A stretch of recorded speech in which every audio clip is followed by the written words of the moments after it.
नमस्कार दोस्तों, मैं रोहित कुमार आप सभी लोगों का directstudy.com पे बहुत-बहुत स्वागत करता हूँ। आज हम लोग करने जा रहे हैं 18 नंबर ये सेट है। एक नया टेस्ट सीरीज स्टार्ट किया हूँ।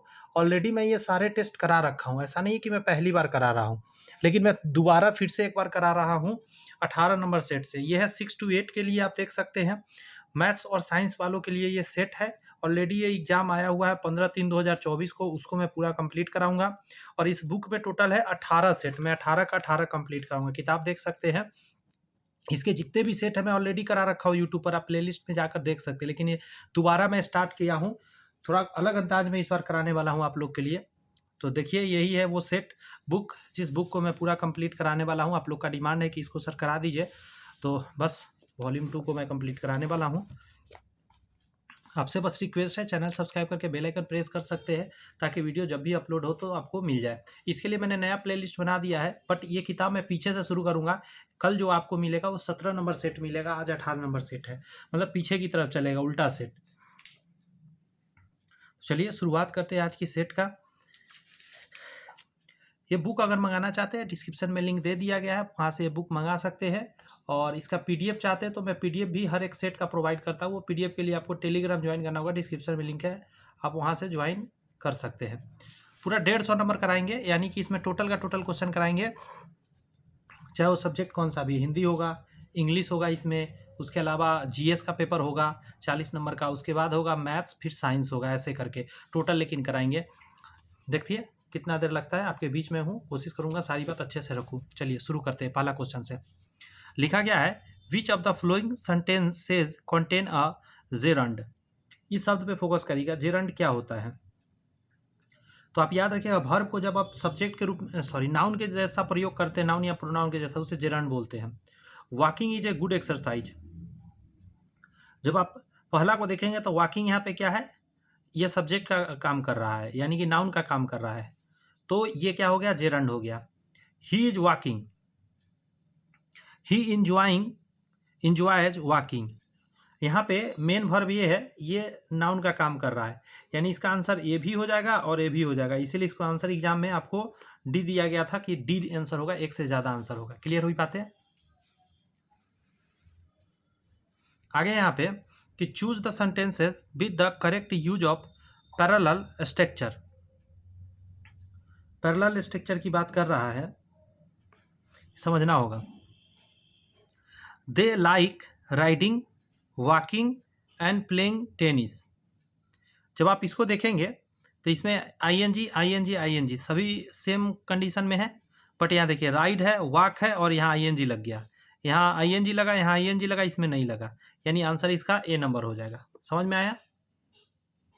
Which of the flowing sentences is correct in term of subject verb agreement. Subject verb agreement कहने का मतलब है कि कौन से सब्जेक्ट के हिसाब से कौन सा वर्ब लगेगा, उसके हिसाब से बताइए। Neither of the girls were going to the party. Neither of the girls is going to the party. Neither of the girls are going to the party. आपको पता होना चाहिए, नीदर ऑफ जब भी आता है तो इसके बाद प्लूरल लगता है यहाँ पे, ये जो गर्ल्स है, लेकिन ये जो वर्ब होता है वो सिंगुलर लगता है, इसका बी आंसर जाएगा। नीदर ऑफ द गर्ल्स, यहाँ तो प्लूरल दिखता है लेकिन यहाँ सिंगुलर होता है, ये ध्यान रखिएगा। स्टार लगा देता हूँ, इस पर खूब एग्जाम में क्वेश्चन आते हैं, बच्चे गलती कर देते हैं। Which of the following is a complex sentence. Complex sentence क्या होता है उसको समझ लीजिए, क्वेश्चन दिया हुआ है, आराम से समझ में आ जाएगा। लिखा हुआ है, he finished his work and went to play. यहाँ एंड के बाद he finished his work and went to play, वो अपना काम करके खेलने गया। They bought him in, brought him in. After he finished his work he went to play, वो अपना काम करने के बाद खेलने गया। इसमें कॉम्प्लेक्स सेंटेंस पूछ रहा है, इसका कॉम्प्लेक्स सेंटेंस जाएगा सी नंबर। आप पूछ रहे होंगे ऐसे कैसे, आप कह रहे हैं सर सी नंबर जाएगा, समझिए जरा। ये है कंपाउंड सेंटेंस,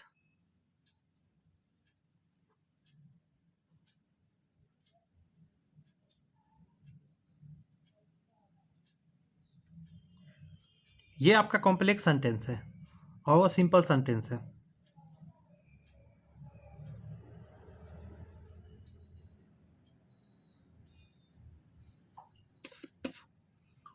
लॉजिक को समझिए।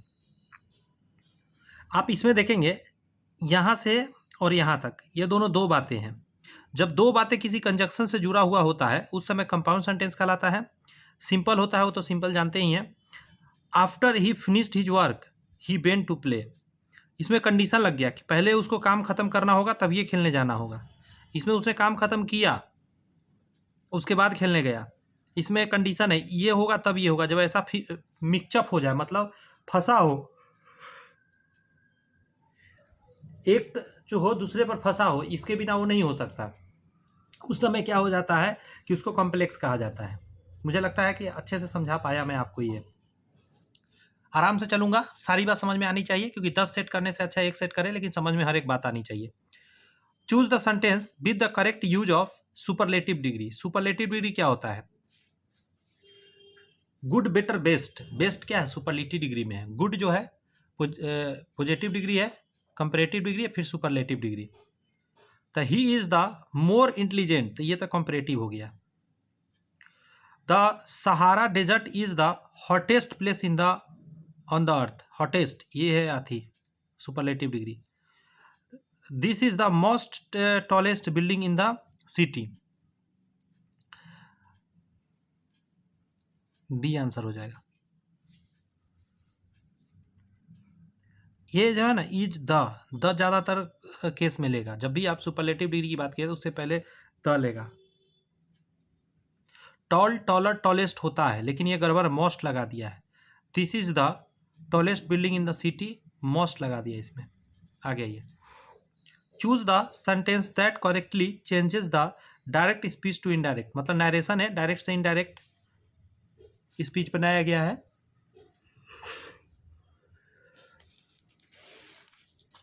लिखा हुआ है she said that she was. अब जैसे ही यहाँ पे सैड आ गया तो यहाँ पे वो हो जाएगा she was going to the party. She said I was going to the party, यहाँ दैट नहीं है, ये गलत हो गया। सी सैड दैट नहीं है, ये गलत हो गया, पहला ही सही होगा।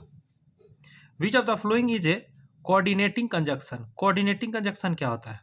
कोऑर्डिनेट करना, जो कनेक्ट करता है दो चीज़ों को। तो आंसर हो जाएगा आपका एंड। एंड जो है कोऑर्डिनेटिंग कंजक्शन है। कोऑर्डिनेटिंग कंजक्शन जो होता है ना, कंजक्शन तो बहुत है, जो दोनों तरफ वैल्यू बराबर दे उसको कोऑर्डिनेटिंग कंजक्शन कहते हैं। इसमें कौन कौन आ जाता है मैं यहाँ लिख देता हूँ, आपके काम आ जाएगा। जैसे हो जाएगा फॉर, जैसे हो जाएगा एंड, जैसे हो गया बट, जैसे नॉर, और, एट, सो, ये सारी चीज फॉर, एंड, बट, नॉर, और, एट, सो, ऐसे करके। बिकॉज को बोला जाता है सबऑर्डिनेटिंग।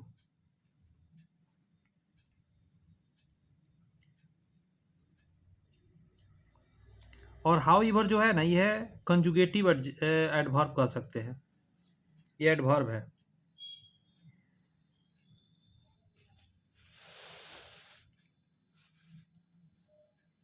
यहाँ पे find out the correct possessive pronoun that laptop belongs to. देखिए पोसेसिव प्रोनाउन में क्या होता है? Them, there, theirs, them, they, there, theirs, them, तो देम हो जाएगा। यहाँ पे पोसेसिव प्रोनाउन है ना, प्रोनाउन देम का प्रयोग करेंगे। हिंदी का है, यहाँ पे पढ़ के जवाब देना है। कह रहा है जापान एक छोटा द्वीप है, यह चीन से पूर्व में स्थित है। जापानी बड़े परिश्रमी होते हैं, यह लोग खूब साफ रहते हैं, उनका घर एक सुंदर फुलवारी सा लगता है। ये अपने देश के लिए सब कुछ करने को तैयार रहते हैं। आज संसार जापानी मालों से भरा है। ये लोग सभी चीज़ें बनाते हैं। जापानी नवयुवक दूसरे देशों में जाकर पढ़ते हैं और अपने देश में कल कारखाने खोलते हैं। वहाँ की जलवायु बहुत ठंडी नहीं है, इसीलिए यह देश हरा भरा रहता है। जापानी लोग भात और मछली खूब खाते हैं। अब देखिए जवाब दीजिए क्वेश्चन का। जापानी नवयुवक दूसरे देश में जाकर क्यों पढ़ते हैं? ताकि अपने देश में कल कारखाने खोल सके, अपने देश में कल कारखाने खोलने के लिए। जापानी लोग सभी चीज़ें क्यों बनाते हैं? वे लोग बड़ी परिश्रमी होते हैं, यही कारण है। लेकिन वे लोग खूब बहुत अच्छे होते हैं, वे लोग खूब साफ रहते हैं, ये सभी आंसर हो जाएगा, है कि नहीं है? ये तो सभी उसी के लिए है। जापानी लोग को की विशेषता है, ये लोग बड़े परिश्रमी होते हैं, वे लोग विद्वान होते हैं, वे लोग देशभक्त होते हैं। तो इसका भी डी ही आंसर जाएगा, एक से ज़्यादा इसमें हो जाएगा। जापानी का घर एक सुंदर फुलबाड़ी सा क्यों लगता है? इसका आंसर हो जाएगा खूब साफ सुथरा रहते हैं इसीलिए। आगे जब देखेंगे इस क्वेश्चन में तो कह रहा है जापान हरा भरा क्यों रहता है? क्योंकि ये सुंदर बना के रखते हैं, जापानी बड़े परिश्रमी होते हैं, जापान की जलवायु बहुत ठंडी नहीं है। तो इसका आंसर यही ना जाएगा जी, जापान की जलवायु बहुत ठंडी नहीं है। द्वीप शब्द का अर्थ है, द्वीप शब्द का अर्थ क्या कहिएगा? ऐसा जगह होता है, द्वीप कब होता है? जब पानी चारों तरफ हो जिसके। तो आंसर क्या हो जाएगा? स्थल का वह भाग जो चारों ओर से जल से घिरा हो।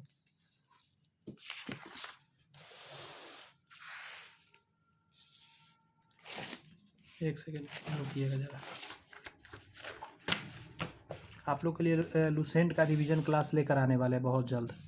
जी हाँ, लुसेंट का पूर्णतः रिवीजन क्लास, पूरा लुसेंट जिसमें रिवीजन कराएंगे साइंस और उसका हिस्ट्री, जो आपके काम का सारी बात नहीं कराएंगे। एक और का ध्यान से इसको पढ़ के जवाब देना है। यहाँ कह रहा है मनुष्य के जीवन में सबसे अच्छा समय लड़कपन है। इस समय मनुष्य को किसी प्रकार की चिंता नहीं होती है। माँ बाप उसको बड़े प्रेम से पालते हैं, जहाँ तक चलता है उसको भी आराम देते हैं। केवल इतना ही नहीं, अपने संतान के सुख के लिए माता पिता स्वयं बहुत कष्ट सहते हैं। दुख की बात है कि कुछ लोग माता पिता के त्याग और सेवा को भूल जाते हैं, उन्हें दुख पहुंचाते हैं। ऐसे लोग समाज तथा देश का कल्याण नहीं कर सकते हैं। वस्तुतः गद्यांश का उपयुक्त शीर्षक है जीवन का बुरा समय लड़कपन, माता पिता का संतान से प्रेम, जीवन का सुनहरा समय लड़कपन। तो यही ना हो जाएगा, जीवन का सुनहरा समय लड़कपन।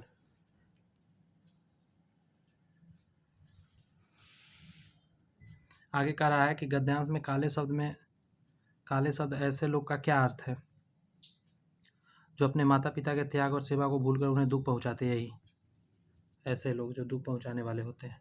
मनुष्य को किसी प्रकार की चिंता कब नहीं होती है? जवानी में, लड़कपन में नहीं होती है। दुख की बात क्या है? कुछ लोग माता पिता को दुख पहुंचाते हैं, कुछ लोग क्या होते हैं, माता पिता के त्याग और सेवा को भूल जाते हैं, यही ना होगा। लेकिन इसका डी देना अच्छा रहेगा, ये भी आंसर हो जाएगा, दोनों आंसर है इसका, तो इसलिए डी दे जाएगा इसका। आगे कह रहा है कि मनुष्य के जीवन का सबसे अच्छा समय कौन सा होता है? तो लड़कपन वाला होता है। माता पिता स्वयं बहुत कष्ट क्यों सहते हैं? अपनी संतान के सुख के लिए, यही हो जाएगा ना, कि संतान मेरा अच्छा रहे इसीलिए वो बहुत कष्ट से झेल देते हैं। अगला है अध्यात्म शब्द में कौन सा उपसर्ग है? उपसर्ग जो शुरू में लगता है। अच्छा क्वेश्चन है, इसको बोलते अधिजोर। अध्यात्म का क्या हो जाएगा?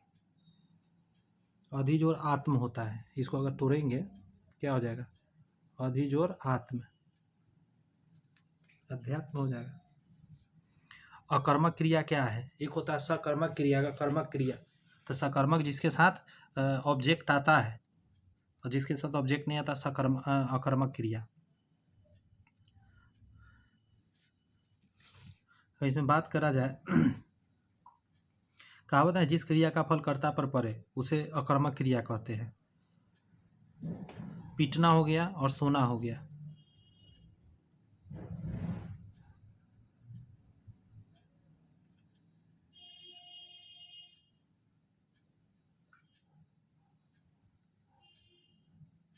नेक्स्ट है राम ने रोटी खाई। वाक्य में किस प्रकार के कारक चिन्ह का प्रयोग हुआ है? कारक चिन्ह का प्रयोग ने है, कर्ता ने, कर्ता कारक हो जाएगा, कर्ता ने कर्म को। यहाँ पे कह रहा है गुणवाचक विशेषण है। गुण किसी चीज़ का सब, चार, कुछ, गुण कैसे पता चलेगा? इन सभी से तो गुण पता चल नहीं रहा, तो ई चला जाएगा। अव्य है, ऊपर, बूढ़ा, बुढ़ापा, ऊपर हो जाएगा अव्य। देशज शब्द कौन सा है? भात, लात, खुरपी, एक से ज़्यादा हो जाएगा, ये दोनों देशज शब्द है, ये भी तो देशज ही हैं। निम्नलिखित में से किस शब्द का प्रयोग सदा बहुवचन में होता है? जो सदा बहुवचन में रहता है आंसू है, प्राण है, दर्शन है। इसका डी आंसर जाएगा, एक से ज़्यादा हो जाएगा। जैसे समाचार हो गया, प्राण हो गया, हस्ताक्षर हो गया, दर्शन, बाल, लोग, प्रजा, होश, ये सारे। मिठास शब्द में कौन सा प्रत्यय है? मीठा प्रत्यय मतलब जो लास्ट में आता है। मीठा में आस लग गया, मिठास हो गया। मध्यम पुरुष सर्वनाम है, तू या तुम कह सकते हैं। हम ये प्रथम पुरुष है, वह थर्ड पुरुष है। तत्सम शब्द है, तत्सम वो तद्भव होता है। तत्सम जो ज्यों का त्यों संस्कृत से हिंदी में प्रयोग होने लगा, तत्सम, और तद्भव जो बदल कर आया है। तो प्रभाव जो है ये संस्कृत में भी सेम लिखा जाता है, इसीलिए यही हो जाएगा। यहाँ से जनरल स्टडीज है, ये उसको देखते हैं फटाफट। कह रहा है कि जियो स्टेशनरी उपग्रह अनुमानतः किस ऊंचाई पर होते हैं? तो ये 36,000 किलोमीटर की ऊंचाई पर होते हैं, समझे। 35,000 फिलहाल टिक मार सकते हैं, थोड़ा सा के ऊपर नीचे कोई दिक्कत नहीं है। ऐसे होता है, आंसर इसका है 35,786 किलोमीटर तकरीबन होता है। इसको माइल में कहिएगा तो 22,236 माइल या मील कहेंगे। कह रहा है किसी परिपथ में कौन सा पद विद्युत पावर को प्रदर्शित नहीं करता है? समझे। तो फार्मूला आपको पता होगा तो काम हो जाएगा। देखिए ये आंसर हो जाएगा, ये प्रदर्शित नहीं करता है। भी आई करता है क्या चीज़ को? पावर को। और ये भी करता है, आई स्क्वायर आर भी करता है।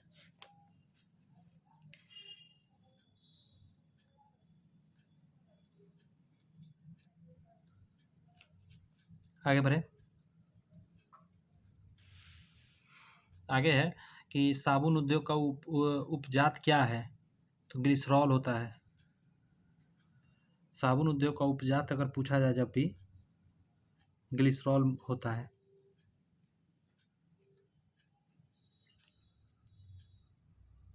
नेक्स्ट है कि प्रतिदीप्त ट्यूब में प्रायः किस पदार्थ का प्रयोग किया जाता है? तो मरकरी का और आर्गन का। एक मिनट, प्रतिदीप्त है ना, तो मरकरी का प्रयोग या आर्गन का होगा। मरकरी रहेगा तो उसको जरूर टिक करिएगा। नेक्स्ट क्वेश्चन है आपके सामने नीचे में कि रक्त में कौन सा तरल माध्यम होता है? तो प्लाज्मा होता है जो तरल माध्यम होता है रक्त में।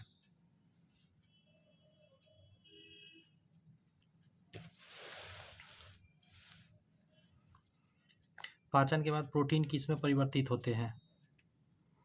पाचन हुआ, प्रोटीन क्या चीज़ में बदलेगा? एमिनो एसिड में बदल जाएगा।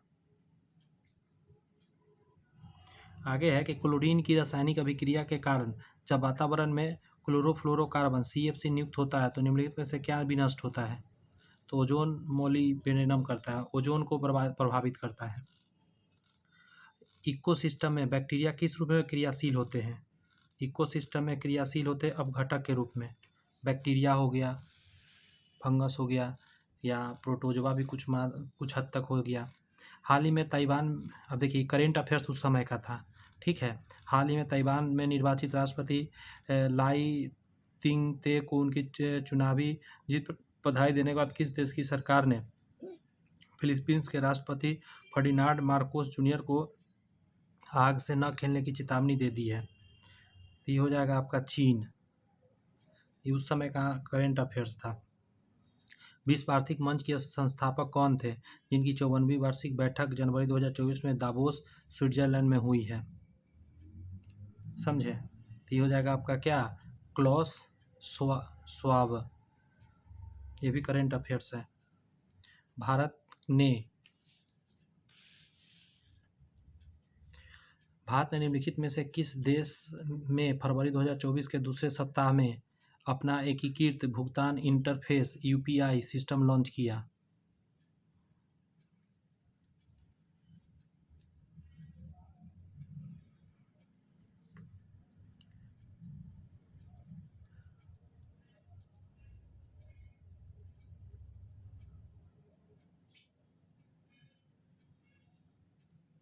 इसका आंसर श्रीलंका और मॉरिशस भी हो जाएगा, पता है।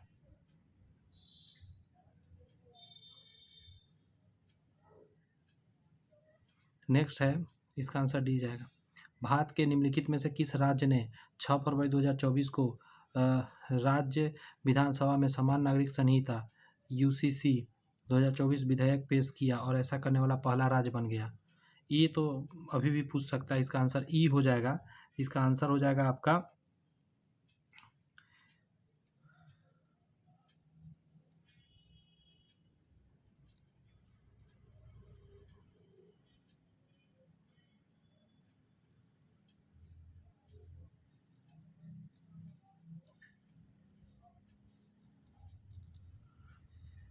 उत्तराखंड आंसर होना चाहिए, ऑप्शन में नहीं है, उत्तराखंड आंसर हो जाएगा, ठीक है। आगे है आपका CAR-T सेल थेरेपी, जिसे हाल ही में भारत के दवा नियामक द्वारा अनुमोदित किया गया है, रोगी की प्रतिरक्षा प्रणाली को आनुवंशिक रूप से प्रोग्राम करके किस बीमारी से लड़ने के लिए एक अग्रणी उपचार है? ये क्या चीज़ का उपचार है, सो पूछ रहा है। यहाँ आंसर हो जाएगा कैंसर के लिए, समझे। थेरेपी वगैरह ना कैंसर के लिए होता है। उस ब्रिटिश गिटार वादक का क्या नाम है जिसने जाकिर हुसैन और 3 अन्य भारतीयों के साथ दिस मोमेंट पर सर्वश्रेष्ठ वैश्विक संगीत एल्बम के लिए 2024 ग्रैमी पुरस्कार जीता है?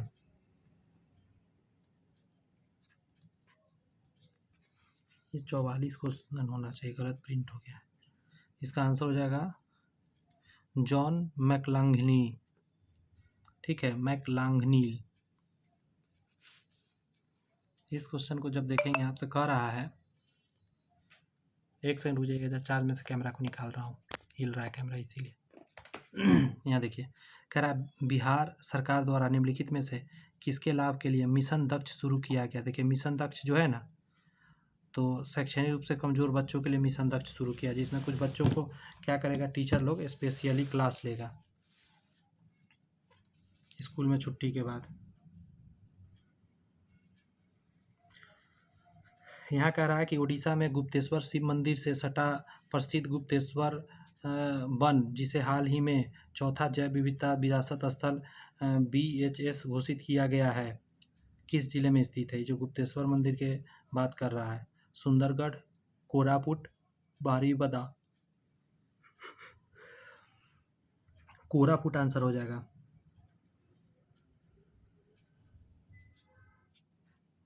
अगला है बाल्टोरो हिमनद अवस्थित है, तो ये कहाँ है? काराकोरम में स्थित है। बाल्टोरो हिमनद कहाँ पे मिलेगा? काराकोरम में मिलेगा ये। केंद्रीय उच्च भूमि के निम्नलिखित में से एक मिनट, केंद्रीय उच्च भूमि के संबंध में निम्नलिखित कथनों में से कौन सा सही है? इसका पश्चिमी भाग मालवा पठार है, या दक्कन पठार का भाग है, या अरावली से घिरा है? इसका आंसर डी जाएगा, एक से ज़्यादा पॉइंट इसमें सही है। निम्नलिखित में से कौन सा उथली झील है? उथली झील में कौन आएगा? खारी झील जो है उथली झील के अंतर्गत आती है।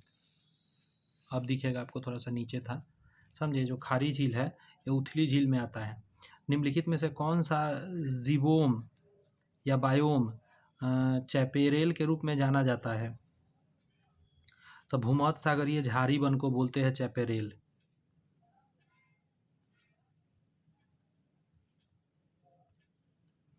यहाँ पे लिखा गया है, ऊपर कर दे रहा हूँ,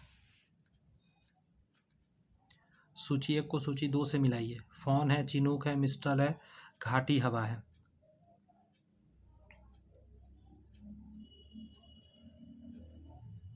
यहाँ दैनिक हवा है, ठंडी अस्थाई हवा है, बर्फ खाने वाली हवा है, गर्म अस्थाई हवा है।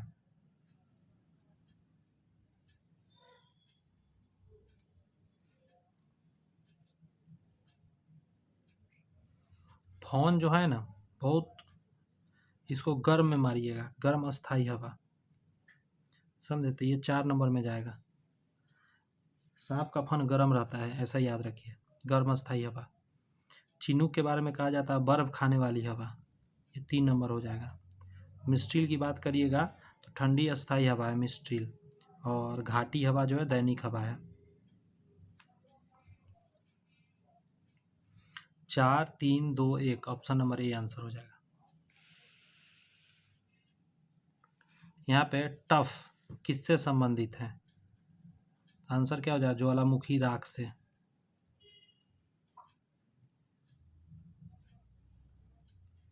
नेक्स्ट है कि अधिवासी बस्तियां किस नाम से जानी जाती है? अधिवासी बस्तियां किस नाम से जानी जाती है? तो इसको बोलते हैं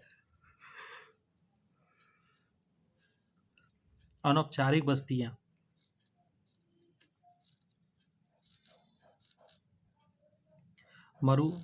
मरुभित्त निम्नलिखित में से किस वन में पाए जाते हैं? तो मरुस्थलीय वन में पाया जाएगा। मरुभित्त सब तो मरुस्थल से ही जुड़ा हुआ है ना। यहाँ पे कह रहा है 1857 के विद्रोह के मध्य नाना साहब ने अपने आप को क्या घोषित किया था? तो उन्होंने नाइब घोषित किया था अपने आप को। एक मिनट,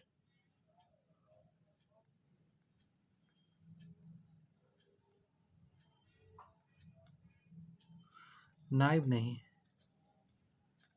पेशवा घोषित किया था। ये क्वेश्चन थोड़ा सा आप देखिएगा तो आंसर किन्होंने गलती से लेफ्टिनेंट यस्टर की हत्या कर दी थी?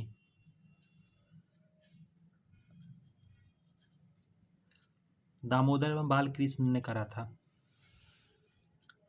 अगला करा है किस मुस्लिम स्वतंत्रता सेनानी को भाईचारा एवं एकता दर्शाने हेतु गोल्डन टेम्पल की चाबियां सौंपी गई थी? तो किचलू हो जाएगा, समझे, सैफुद्दीन किचलू को। 21 अक्टूबर 1943 को किस स्थान पर एस.सी. बोस ने स्वतंत्र भारत की अंतरिम सरकार का गठन कर दिया था? तो वो जो जगह था उसका नाम था सिंगापुर। 1930 में बिहार क्षेत्र की राजस्व वसूली में धरना प्रदर्शन कारण कितना कमी आई थी? तो इसमें जो कमी आ गई थी वो 30 लाख का आ गया था कमी। दक्षिण अफ्रीका में महात्मा गांधी किस स्थान से कार्यकर्ताओं की मार्च यानी यात्रा नेतृत्व कर रहे थे? उस जगह का नाम पूछ रहा है आपसे। वो जगह था न्यूकैसल से ट्रांसवाल तक। 1859 के भारतीय उत्प्रवास के अधिनियम ने निर्धारित किया था कि क्या निर्धारित किया था? बागान श्रमिकों को बिना अनुमति के चाहे बागान छोड़ने की अनुमति नहीं थी। अगला आपका है कि देहरादून में इंपीरियल फॉरेस्ट रिसर्च इंस्टीट्यूट की स्थापना किस वर्ष की गई थी? तो 1906 में किया गया था ये। अब यहाँ से 8 गो मैथमेटिक्स आएगा, उसके बाद फिर मैथ्स आएगा। आगे भी तो मैथ थोड़ा सा चलेगा। चलिए बनाना शुरू करते हैं। देखिए, हमको बेस सेम करना होगा, ठीक है। अगर x का मान हम यहाँ ऊपर कर देते हैं इसको 2/3, तो यहाँ माइनस लगाना पड़ेगा, -2 और प्लस -4 करना होगा, क्योंकि ये भी सेम हो जाएगा ना, ऊपर चला जाएगा। तो 2/3 2/3, इससे क्या बेनिफिट मिलेगा कि पावर जुड़ जाएगा, गुना में है। 2/3 के पावर हो जाएगा -6।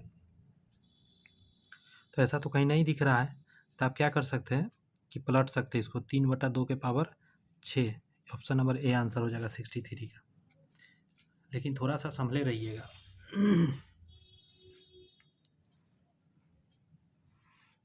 ये गलत कर दिया मैंने, पूछिए कैसे। यहाँ इसका निकालना है वैल्यू, यहाँ पे x का ही मान निकलना है। तो आप क्या कर दीजिए, यहाँ x -2 निकालना है ना, तो यहाँ पे भी -2 आप कर देंगे। यहाँ -2 निकालना है तो यहाँ भी कर दीजिए -2। देखिए यहाँ पे क्या आ जाएगा, थोड़ा सा छोटा करता हूँ, स्क्रीन ज़्यादा बड़ा है।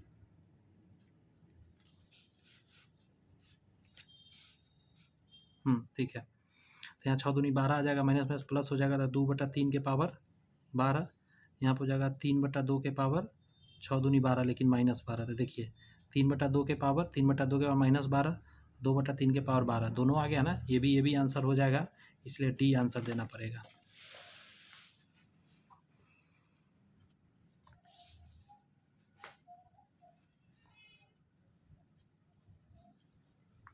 यहाँ कह रहा है 1000 पर 2 वर्षों के लिए 4% प्रतिवर्ष की दर से चक्रवृद्धि ब्याज क्या होगा?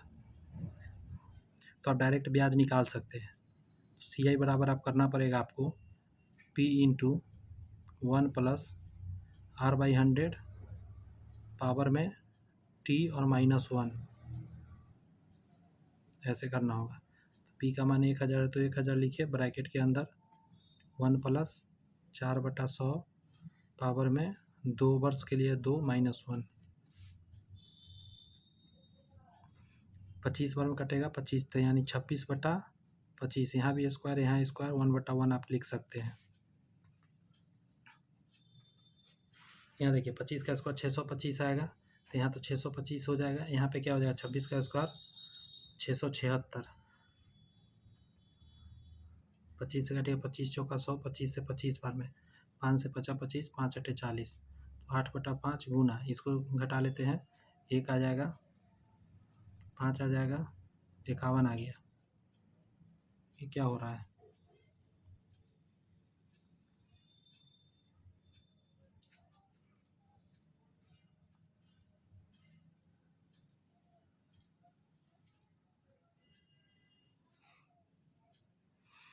पाँच से भाग दे देते, गुना करके 8, 8 × 5 = 40, 5 × 7 = 35, 5 × 8 = 5 × 9 = 45, 5 × 9 = 45, सॉरी 5 × 8 = 40। एगो जीरो डाल देते हैं, 0.8 आएगा, एक बार में लगेगा 5, 3, 5 × 30, 80.16 के करीब आना चाहिए।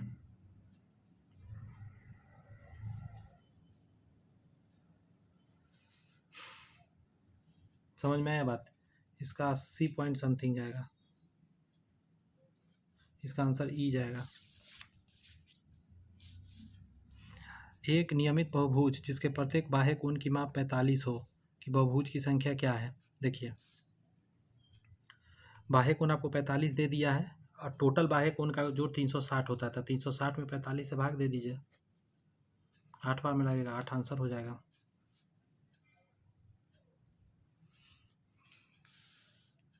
नेक्स्ट क्वेश्चन अगर आप देखेंगे तो कह रहा है एक घनाकार बर्तन में 10 सेंटीमीटर लंबा और 8 सेंटीमीटर चौड़ा है।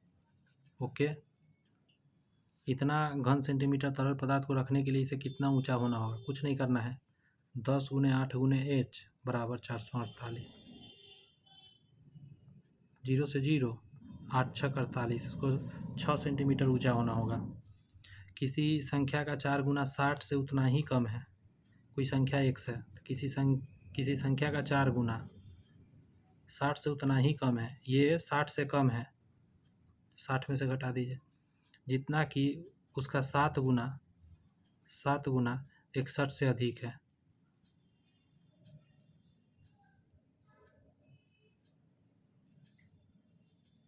एक मिनट, किसी संख्या का 4 गुना 60 से उतना ही कम है, 60 से ये कम है, 60 में से घटाएंगे, जितना कि उसका 7 गुना 61 से अधिक है, 61 से अधिक है। अगर 61 से अधिक है तो इसमें से 61 घटाना होगा, ऐसे बनेगा। ये जाके इधर जुड़ जाएगा, 7 × 4 = 11x, ये इधर आके जुड़ जाएगा, 6 × 6 = 12, 121, 11 से घटे 11 बार में, इसका आंसर हो जाएगा 11। लिखने का ये ढंग पता होना चाहिए। एक आयत की चौड़ाई उसकी लंबाई की 3 गुनी है। आयत की बनाइएगा, ये x है, 3 गुनी मतलब 3x हो जाएगा लंबाई। यदि आयत की परिधि इतना है तो 2 × लेंथ प्लस ब्रेथ, तो 4x बराबर 546, 2 से काट देंगे, 2, 7, 3।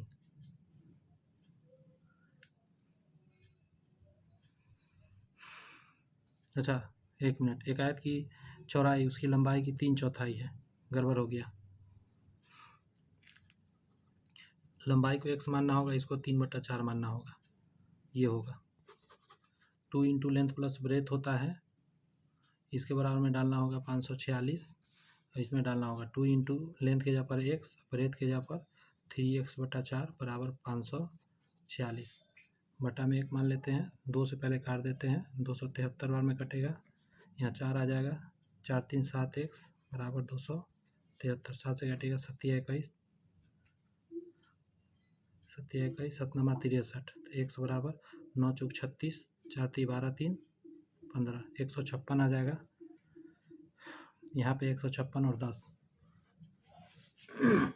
ऐसे मार के बढ़िएगा, गलती हो जाएगा इसलिए क्योंकि ये दोनों ऑप्शन भी है तो आपको इसको निकालना पड़ेगा। तो एक तो निकाल लिया आपने, अब ये निकालिए, ये भी तो निकालना होगा ना, चौड़ाई 3x निकालना होगा। तो 3 गुने 15 600 3/4, 4 से कटेगा नहीं, 4 × 3 12, 4 9 36, 9 × 27,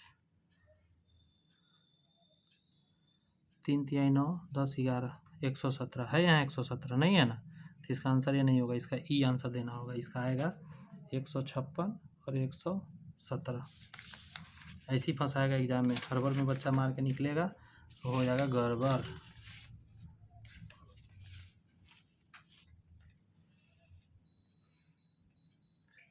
बताइएगा ज़रूर आप लोग कमेंट्स में कैसा लगा सेट्स।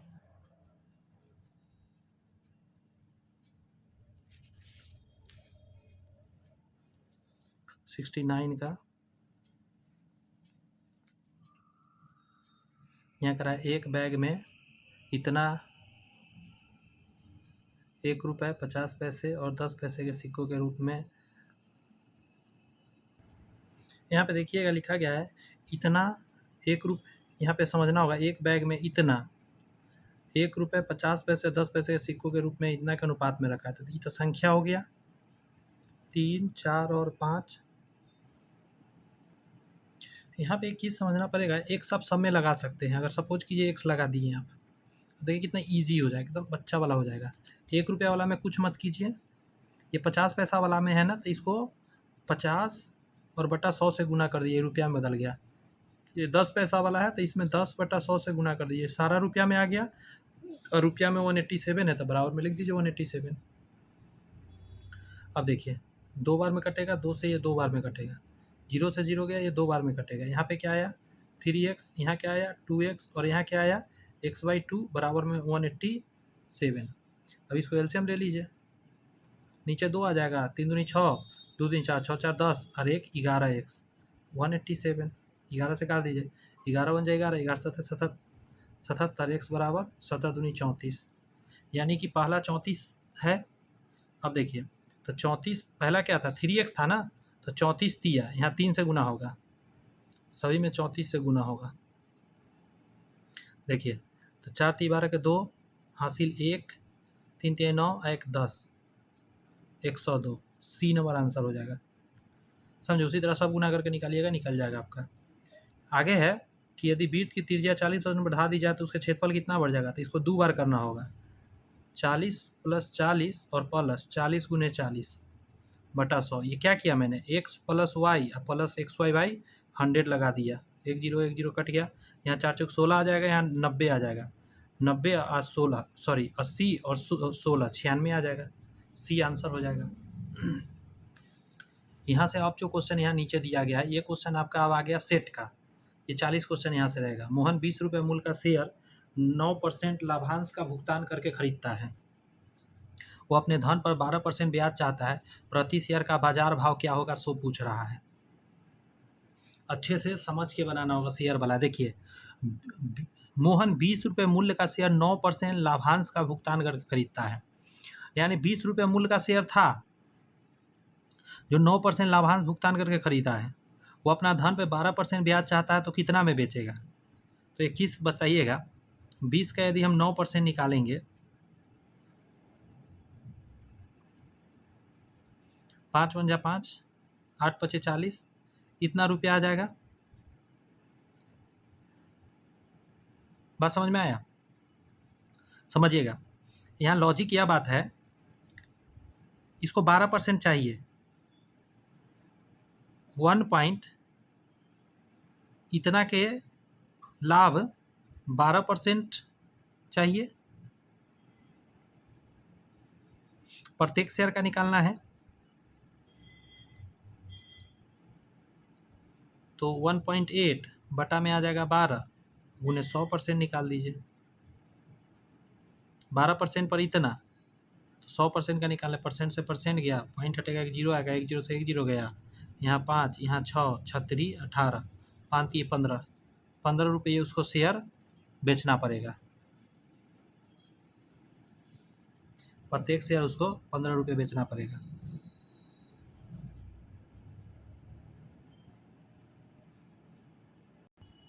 एक और तरीके से इसको सॉल्व करने का मैं कोशिश करता हूँ। देखिए कैसे लिखा गया, मोहन ₹20 मूल्य का शेयर 9% लाभांश का भुगतान करके खरीदता है। वो अपने धन पर 12% ब्याज चाहता है। प्रति शेयर का बाजार भाव क्या होना चाहिए? बात को समझिए। 9% पर खरीदा है, उसको 12% चाहिए, तो निकालते हैं। 20 का 9% निकालेंगे, क्या आ जाएगा? 9/5। अब क्या है कि उसको ये तो 9/5 ही रहना चाहिए, लेकिन किस धन पर? इस पर चाहिए इसको 12% का। पहले 20 रुपये पर 9% लाभांश पर खरीदा था, तो 9/100 पर 9/5, यहाँ भी 9/5 ही रहेगा, लेकिन इस बार किस धन पर यही निकालना है, कितना बाजार मूल्य होना चाहिए 12% के हिसाब से। तो यहाँ से सॉल्व करते हैं।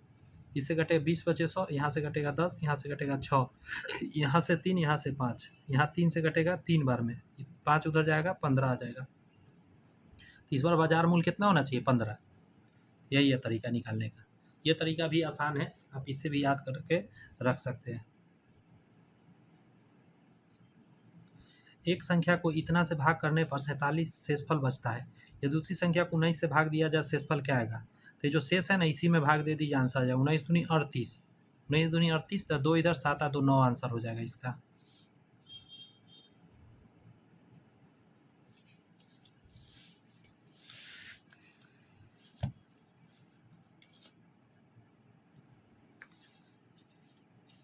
तो आप देखिए 73 नंबर क्वेश्चन। एक चतुर्भुज का क्षेत्रफल एक 14 सेमी अर्धव्यास वाले वृत्त के क्षेत्रफल के समान है। एक चतुर्भुज का क्षेत्रफल एक वृत्त के क्षेत्रफल के समान है। r बराबर 14 सेमी, इसका चौड़ाई दे दिया 22, तो लंबाई x मान लेते हैं। तो x गुने 22 बराबर हो जाएगा यहाँ 22/7। फार्मूला क्या होता है? पाई r स्क्वायर होता है ना, 22/7 r स्क्वायर, 14 गुने 14, 7 दूनी 14, 2 से कटेगा 11 बार में, तो x बराबर क्या आ जाएगा? 11 दूनी 22, 14 दूनी 28। ऑप्शन नंबर ए आंसर हो जाएगा 73 का। चतुर्भुज का क्षेत्रफल क्या होता है? बेस इंटू हाइट होता है। सॉरी, मतलब क्या बोला जाए इसको?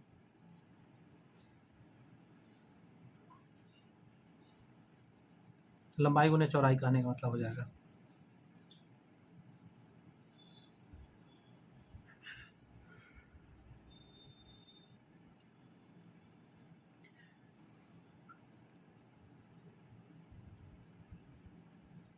यहाँ पे कह रहा है एक अर्धवृत्त की परिधि क्या होगा? अर्धवृत्त देखिए, तो अर्धवृत्त का परिधि क्या होगा? यहाँ से यहाँ होगा पाई r, और यहाँ से होगा +2r, यही होगा। यदि अर्धवृत्त का अर्धव्यास 196, मतलब r बराबर 196 दे दिया है क्षेत्रफल। यदि अर्धवृत्त का अर्धव्यास 196 वर्ग मीटर क्षेत्रफल वाले वर्ग की भुजा के आधे के समान है।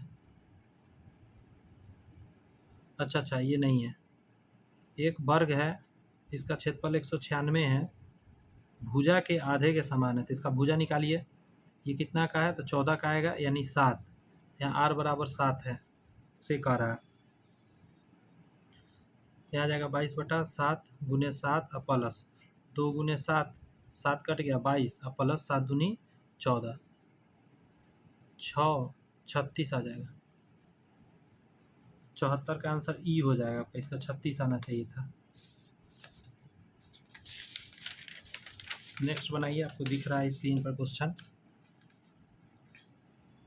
यहाँ कह रहा है कि एक पिता की आयु बेटे की आयु का 6 गुना है। अगर सन का मानिएगा x, तो फादर का कितना हो जाएगा? 6 गुना, मतलब 6x। 4 वर्ष पश्चात पिता की आयु बेटे की आयु का 4 गुना होगा, तो 4 वर्ष बाद x + 4 और 6x + 4 दोनों बराबर करेंगे, लेकिन 4 गुना होगा, तो बेटा को 4 गुना कर देंगे तब आपके बराबर हो जाएगा। इसमें हमेशा याद रखिएगा, जो छोटा होता है उसमें गुना किया जाता है।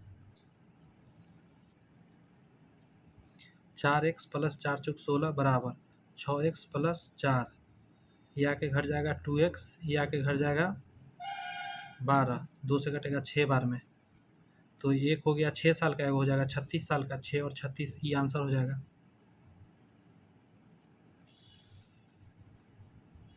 यहाँ पे है आपका कि एक समचतुर्भुज के कर्णों की लंबाई इतना और इतना, तो चतुर्भुज की भुजाओं की लंबाई कितना होगा, निकल जाएगा। ये 90 डिग्री यहाँ बनता है, तो यहाँ 8 8 हो जाएगा, यहाँ 6 6 हो जाएगा, 8 और 6 है, 3 4 5, तो 5 दूनी 10 यहाँ कर दीजिए, 10 हो जाएगा। ट्रिपलेट से मैंने बना दिया, ये 3 एक 4 ये 5, तो ये डबल है, ये भी डबल है, तो ये भी डबल कर दिया, 5 दूनी 10 कर दिया मैंने। यहाँ करा यदि त्रिभुज ABC तथा इतना का समरूप त्रिभुज है, ABC DEF समरूप त्रिभुज है, A पर 30 डिग्री, C पर 50 डिग्री, ये तो अपने आप निकल जाएगा, 5 3 8 100 डिग्री ये हो जाएगा, AB 5, AC 8, DF 7.5, तो DE ये x मान लेते हैं, तो 5/8 बराबर हो जाएगा x/7.5, पॉइंट हटेगा 10 आ जाएगा, 5 दूनी 10।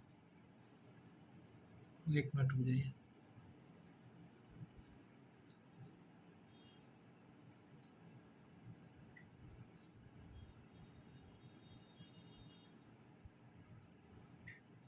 ऐसे नहीं, गलत मैंने कर, इसके होगा ना, 5/x बराबर 8/7.5, पॉइंट हटेगा 0,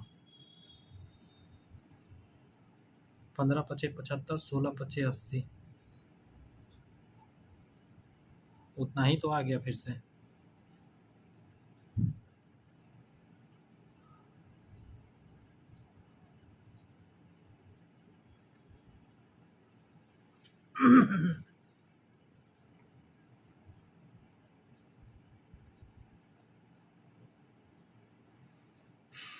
पंद्रह पचे 75, x बराबर 75/16, कितना बार मिलेगा, 16 चौका 64, 16 × 5 = 80, 16 चौका 64, 4 पॉइंट कुछ आएगा, इसमें ऑप्शन में नहीं है, ई टिक कर दीजिए, 4.68 के करीब आएगा।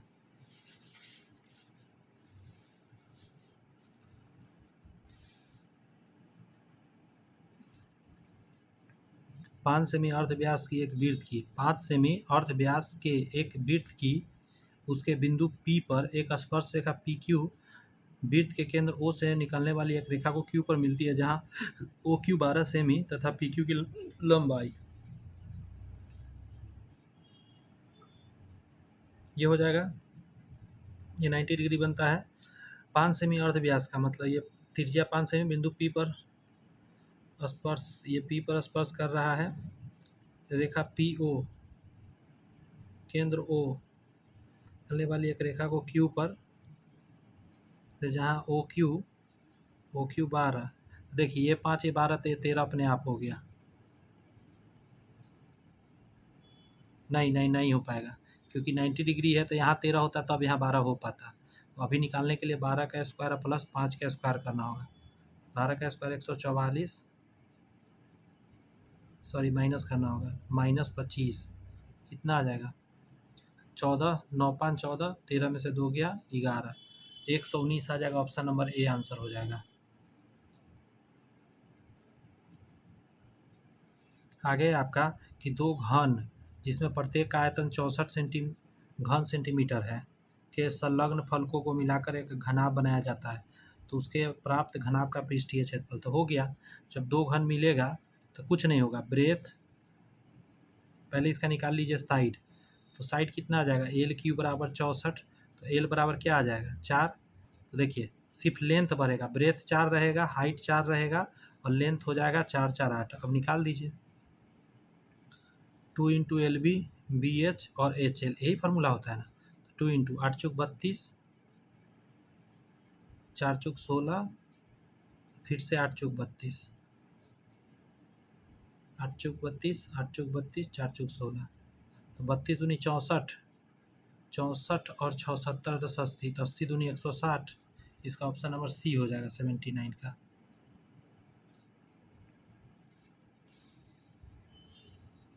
यहाँ पे है आपका एक पहिए का अर्ध व्यास इतना है, मतलब आर आपको दे दिया 21, इतना मीटर की दूरी तय करने में यह कितने चक्र लगाएगा। डिस्टेंस बराबर 924 मीटर। तो इसको लिख सकते हैं, इसको अगर 0 0 डाल दे इतना सेंटीमीटर कर दीजिए तो अभी निकल जाएगा। इसको जाना एक चक्कर में कितना होता है, 2 पाई आर होता है, यही हो जाएगा ना, 2 पाई आर 22/7, 7 ऊपर चला गया, काटा काटी मचा देना है। 7 या 21, 3 से काटेंगे, 3 3 9, 0 8 3 24 0 0, 11 से काटे 11 दूनी 22, 11 दूनी 22, 11 8 88 2 0, 2 से काटिए 14 दूनी 28, 1400, 2 से काटिए 700, 700 चक्कर मारना पड़ेगा।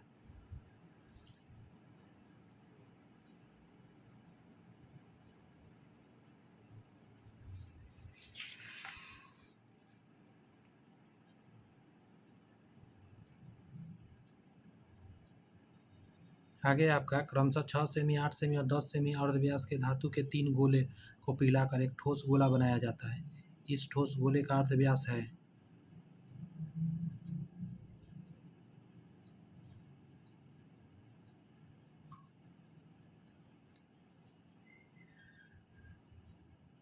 इतना करने का जरूरत नहीं है।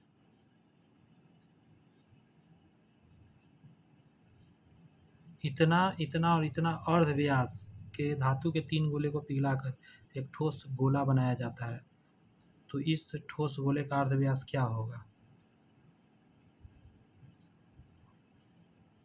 जानते हैं, सभी को जोड़ के 2 से भाग दे देंगे, आंसर आ जाएगा। पता है, एक तरीका ये है, 6 + 8 + 10/2, तो 3 + 4 + 5, 5 4 9 3 11, sorry 5 4 9 10 11 12, option number A answer हो जाएगा। या तो आप ऐसे कर सकते हैं, या और है तरीका, मैं बता दे रहा हूँ वो भी। देखिए, इसके अलावा आप क्या कर सकते हैं, देखिए 4/3 पाई आर क्यूब बराबर, यहाँ सब जगह सेम होगा, 4/3 pi r cube, 4/3 pi r cube plus 4/3 pi r cube. देखिए पाई आर क्यूब से पाई ई वाला कट गया 4/3 से, तो आर क्यूब बराबर यहाँ क्या आ जाएगा, 6 का क्यूब 6 36 216 आ जाएगा, 8 का क्यूब 512 आ जाएगा, 10 का क्यूब 1000 आ जाएगा। आर क्यूब बराबर कितना हो जाएगा, जोड़ दीजिए, 6 7 8, 1 1 2, 10 5 15 16 17, कितना है, ये 12 का क्यूब है, क्यूब से क्यूब गया, तो आर बराबर क्या हो गया, 1728 12। आ गया कि नहीं आ गया? ये तो सब लोग जानते रहे होंगे, बेसिक मेथड था ये।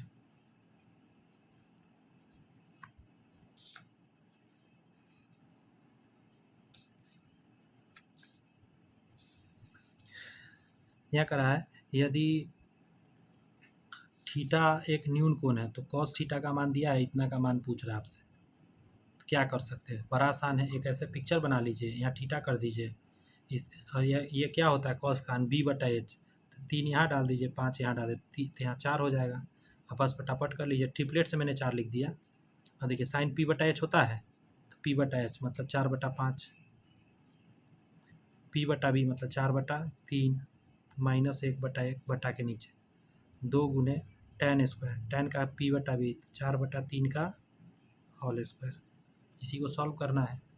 देखिए 4 चौक 16, 5 3 15, तो ऊपर चला जाएगा, 1/15 बचेगा, नीचे आ जाएगा, 4 चौक 16, 4 चौक 16, 16 दूनी 32, 3 तिहाई 9, 1/15 गुने 9/32, 3 पचे 15, 3 तिहाई 9, क्या आ जाएगा, 3/5 दूनी 10, 5 3 15 116, 3/160। आ गया आंसर, कोई दिक्कत?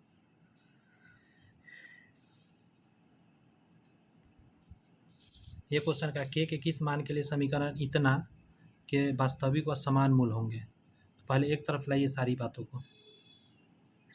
के एक्स स्क्वायर प्लस आ जाएगा 4x² प्लस के एक्स है और प्लस एक्स आ जाएगा प्लस 1 बराबर 0। अब देखिए इसमें से कॉमन होने वाला को ले लीजिए, x², यहाँ क्या बचेगा के प्लस 4, यहाँ प्लस एक्स को कॉमन ले लीजिए तो के प्लस 1 बराबर 0। अब कह रहा है वास्तविक और समान मूल होंगे, तो वास्तविक और समान मूल के लिए b² माइनस 4ac 0 के बराबर होगा। वैल्यू डालिए, यहाँ से b² डालिएगा तो इसके कोफिशिएंट डालिएगा, के प्लस 1 का होल स्क्वायर और माइनस 4 गुने के प्लस 4 गुने 1 बराबर 0। अब इसके आगे इसको सॉल्व करना है तो के स्क्वायर आ जाएगा प्लस 1 आ जाएगा प्लस 2k आ जाएगा माइनस 4k आ जाएगा माइनस 4 चौक 16 आ जाएगा बराबर 0। के स्क्वायर माइनस 2k माइनस 15 बराबर 0।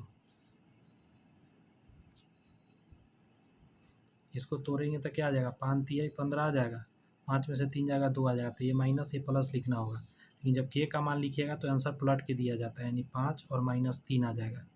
देख लीजिए 5 भी दिया हुआ है माइनस 3 भी दिया हुआ था, इसलिए डी आंसर देना होगा आपको। एक मिनट रुकिएगा, हाँ सही है, डी देना होगा।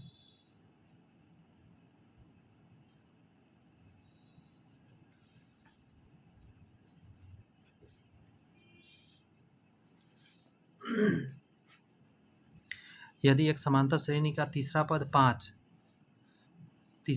मतलब a प्लस 2d बराबर 5 दे दिया, सातवां पद मतलब a प्लस 6d, ये तरीका है लिखने का। 9 17वां पद निकालिए, मतलब a प्लस 16d निकालना है। a और d निकाल के डाल देंगे वैल्यू, इसको सॉल्व कर देते हैं, घटा दीजिए, इससे ये कट जाएगा था। माइनस 4d बराबर क्या आ जाएगा, माइनस 4d बराबर क्या आ जाएगा आपका 1। इसको 1 यहाँ डालिए, 2 जाके घटेगा तो क्या आ जाएगा 3, ये दोनों निकल गया, डाल दीजिए। 3 प्लस 16 गुने 1, 16 3 19। ऑप्शन नंबर सी आंसर हो गया 84 का। आगे देखिए, एक रेखा जो बिंदु इतना से गुजरती है तथा रेखा इतना के लंबवत है, समीकरण क्या होगा। अच्छा ऐसे है, इस पॉइंट का नाम है 3 और 5, ये जो रेखा है ये x प्लस 5y माइनस 4 बराबर 0 लंबवत है।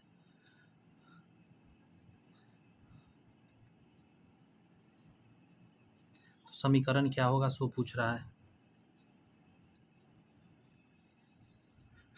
इस रेखा का समीकरण पूछ रहा है जो लंबवत है।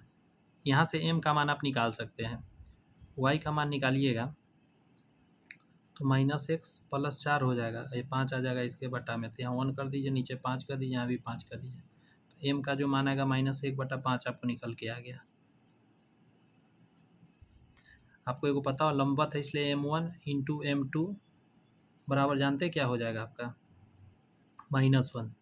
ये वैल्यू डालिए m1 मान के, तो m2 अपने आप यहाँ से आ जाएगा, इसका m2 यहाँ डालिएगा -1/5 गुने m2 बराबर -1, इससे ये कट गया, तो m2 बराबर क्या हो जाएगा 5। अब आपको m2 पता है और आपको ये पॉइंट पता है, ठीक है, तो आप समीकरण निकाल सकते हैं। समीकरण निकालने के लिए एक फार्मूला होता है,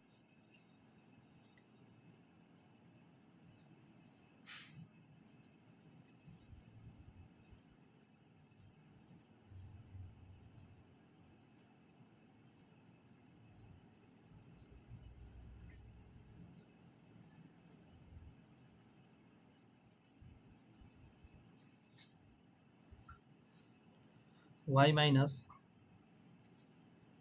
y1 बराबर m x माइनस x1।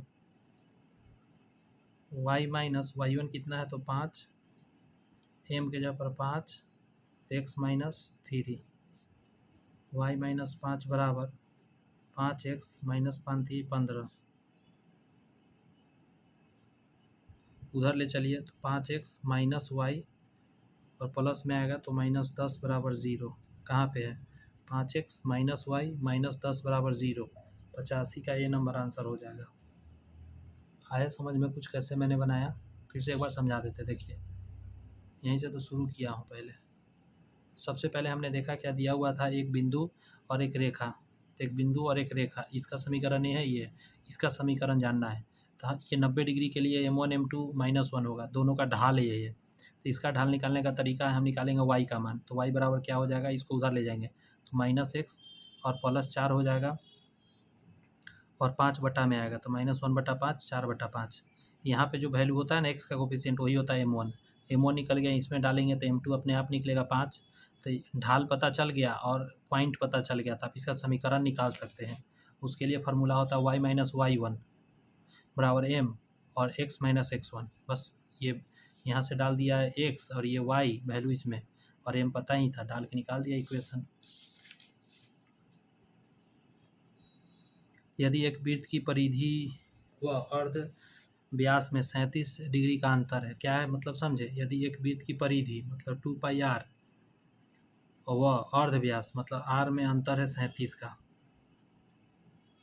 2 × 22/7 - 1/1 बराबर 37। यहाँ से r आप निकाल सकते हैं, मैं निकाल ही लेता हूँ। 7 22 दूनी 44 -7 बराबर 37। r बराबर ये 37 आएगा, 37 से 37 कट गया, 7 आ जाएगा।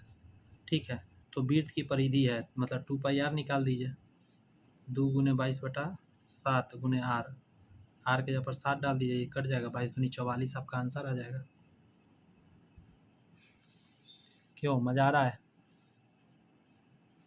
पढ़िए तो सही मेरे साथ, सारा लाइव क्वेश्चन बना के आपके सामने मजा देंगे। यहाँ कह रहा है एक वर्ग का क्षेत्रफल एक चतुर्भुज के क्षेत्रफल का इतना भाग है।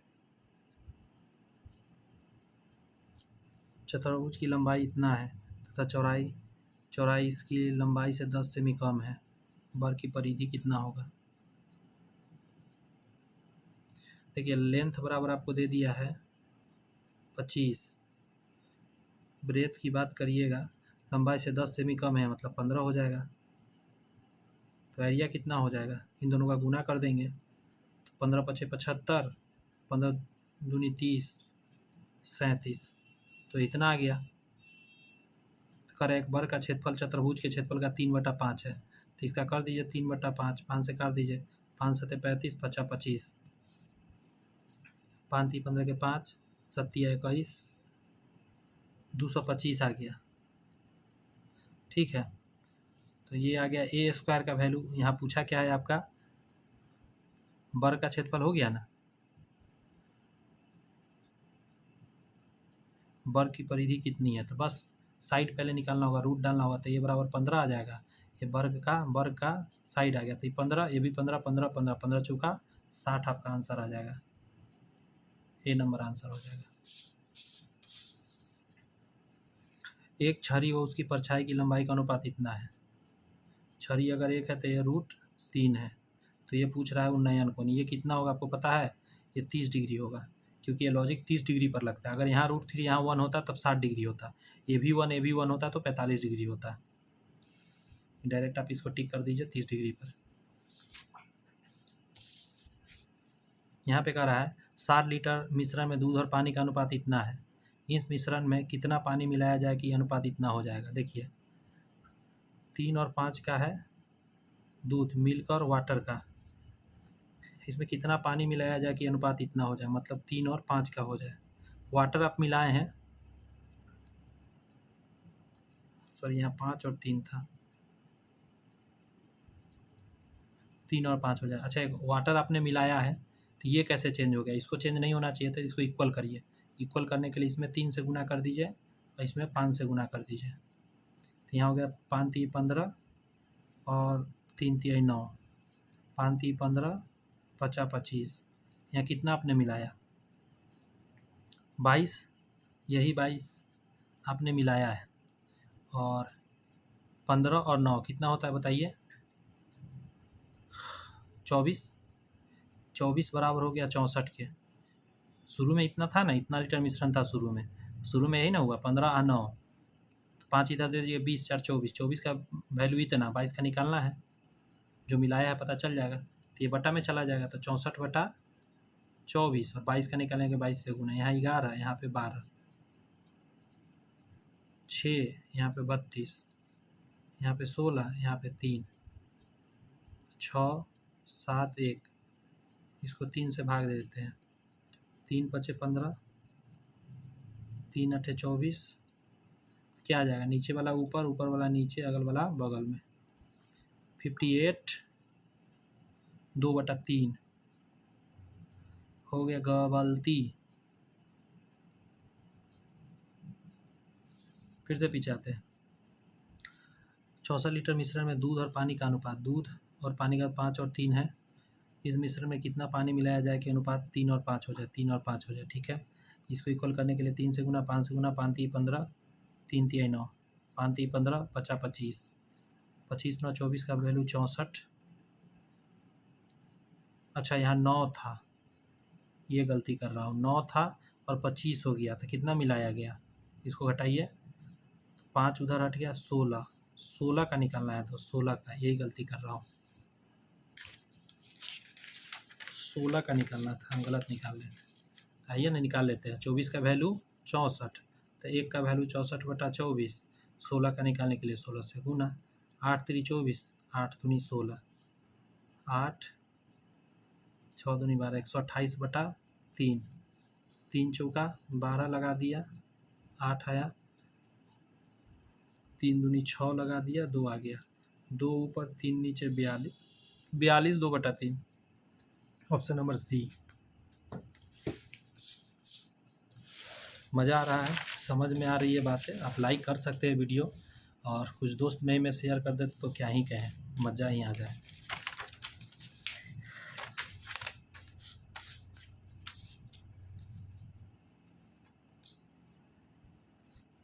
नब्बे नंबर कह रहा है, 5 वर्ष पूर्व मीनू की आयु अमन की आयु के 3 गुनी थी।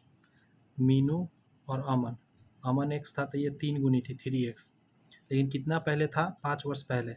अगर प्रेजेंट की बात करिएगा तो मीनू बराबर हो जाएगा 3x + 5 और अमन बराबर x + 5 हो जाएगा।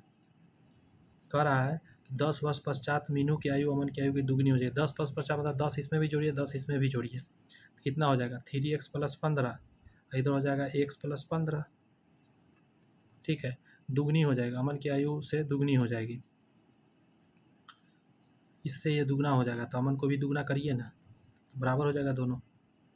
बस यहाँ से निकालिए, 3x + 15, यहाँ जाएगा 2x + 30, ये आके x हो जाएगा, ये जाके 15 आ जाएगा, x मान 15 आ गया। वर्तमान निकालने के लिए इसमें डाल दीजिए, 15 45 और 5 50 और 15 5 20, 50 और 20 आएगा, कहाँ पे, यहाँ पे 90 का सी।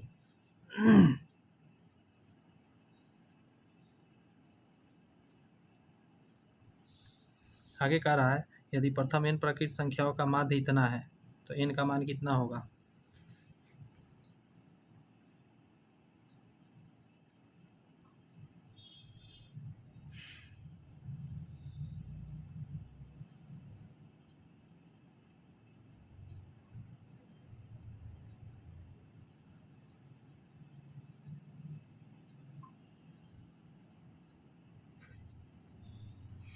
दो फार्मूला होता है, एक फार्मूला होता है n + 1/2 और एगो दिया हुआ है 3n/5, ये हम लोग जानते हैं, समझे।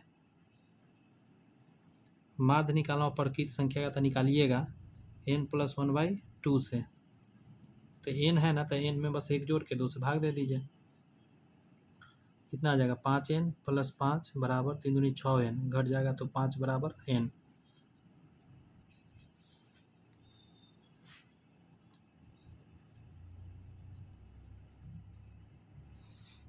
प्राकृतिक संख्या माध्य क्या होता है आपको पता है, बीच वाला होता है। देखिए 1 2 3 4 5 है, तो इधर से 2 हटाइए, इधर से 2 हटाइए, 3 आंसर है, माध्य यही ना हुआ। अब सॉरी, माध्य ऐसे नहीं निकलता है, मैं गलत बोल दिया, सभी को जोड़ के भाग देना रहता है, तो 5 4 9 10 11 12 13 14 15, 15/2, सॉरी 2 2 4 1 5, 5 से भाग दीजिएगा, 3 बार में आएगा, 3 आया। इस 3 को निकालने का एक और तरीका था, ये जितना था ना इसमें लास्ट वाला में 1 जोड़ देते, 5 + 1/2, देखिए 6/2, 3 आया ना, नहीं समझ में आया होगा, एक और दिखाते हैं। 1 2 3 4 5 6 7 8 9, ठीक है।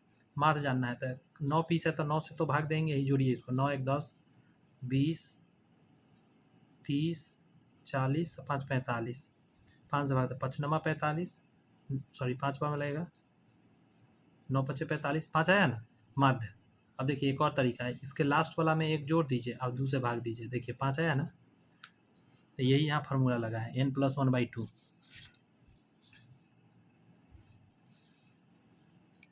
यहाँ पे कह रहा है एक थैले में 5 सफ़ेद 8 लाल और 4 जामुनी रंग के गेंदे हैं। यदि हम थैले में से एक या दीक्षा रूप से निकालते हैं तो जामुनी गेंद प्राप्त नहीं होने की प्रायिकता।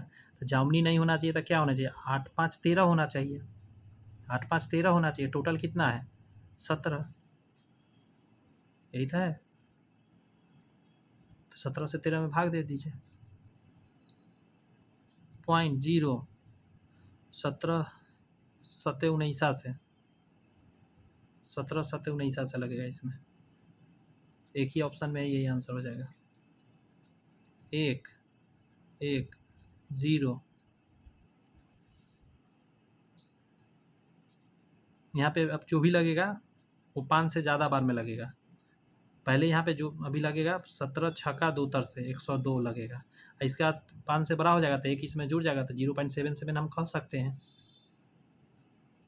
93 का रहा है, यदि 2 सिक्कों को एक साथ उछाला जाता है तो कम से कम एक जीत प्राप्त होने की प्रायिकता। देखिए पहला पर हेड दूसरा पर हेड, पहला पटेल दूसरा पटेल, पहला पर हेड दूसरा पटेल, पहला पटेल दूसरा पर हेड, यही हो सकता है, इसके अलावा कुछ नहीं हो सकता। ठीक है, 2 सिक्का को एक साथ उछाला जाता है, कम से कम एक जीत प्राप्त होने की प्रायिकता। एक चित्र इसमें भी है, इसमें भी है, इसमें भी है, सॉरी इसमें नहीं है, इसमें है। 1 2 3 3 आना चाहिए टोटल 4 आइटम में से, 3/4 इज द आंसर।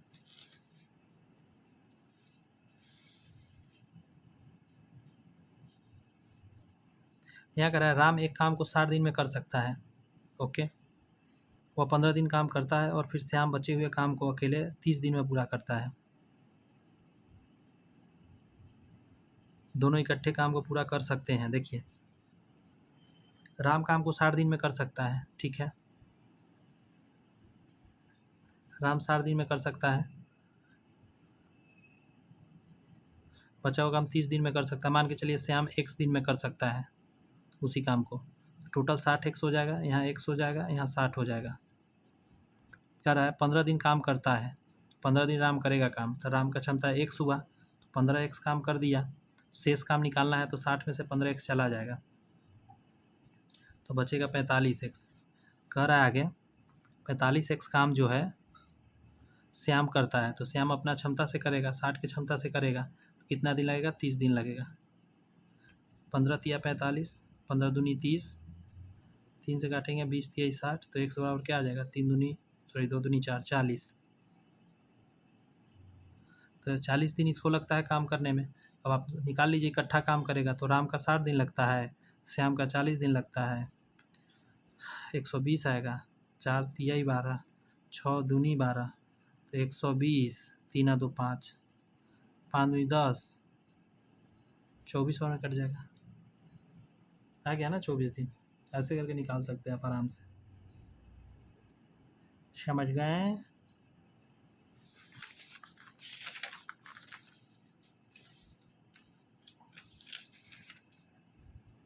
नाइन्टी 95 कह रहा है स्वाति स्टॉक बाजार में इतना निवेश करती है जो उसकी वार्षिक आय का 20% है, उसकी वार्षिक आय लगभग कितना है।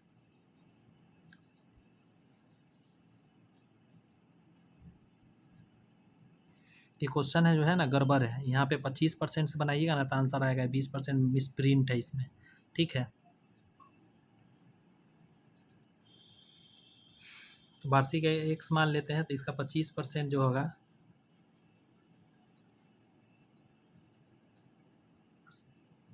अच्छा मासिक पूछ रहा है, निकाल लेते हैं अभी। एक बाजार में इतना निवेश करती है जो उसकी वार्षिक आय का 20% है, मतलब 25% है उसकी मासिक आय क्या है, तो 25% निकालते हैं और महीना का जानने के लिए 12 से भाग दे देते हैं,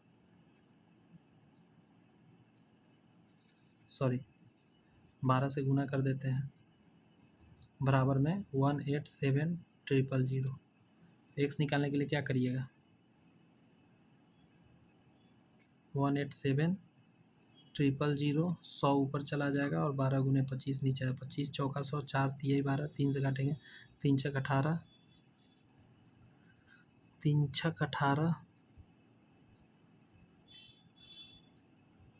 3 दूनी 6 3 तिहाई 9 3 तिहाई 9 3 तिहाई 9 समथिंग यही आ जाएगा 62 3 3 3 3 62 3 3 3 यही 95 का एक करीब हो जाएगा।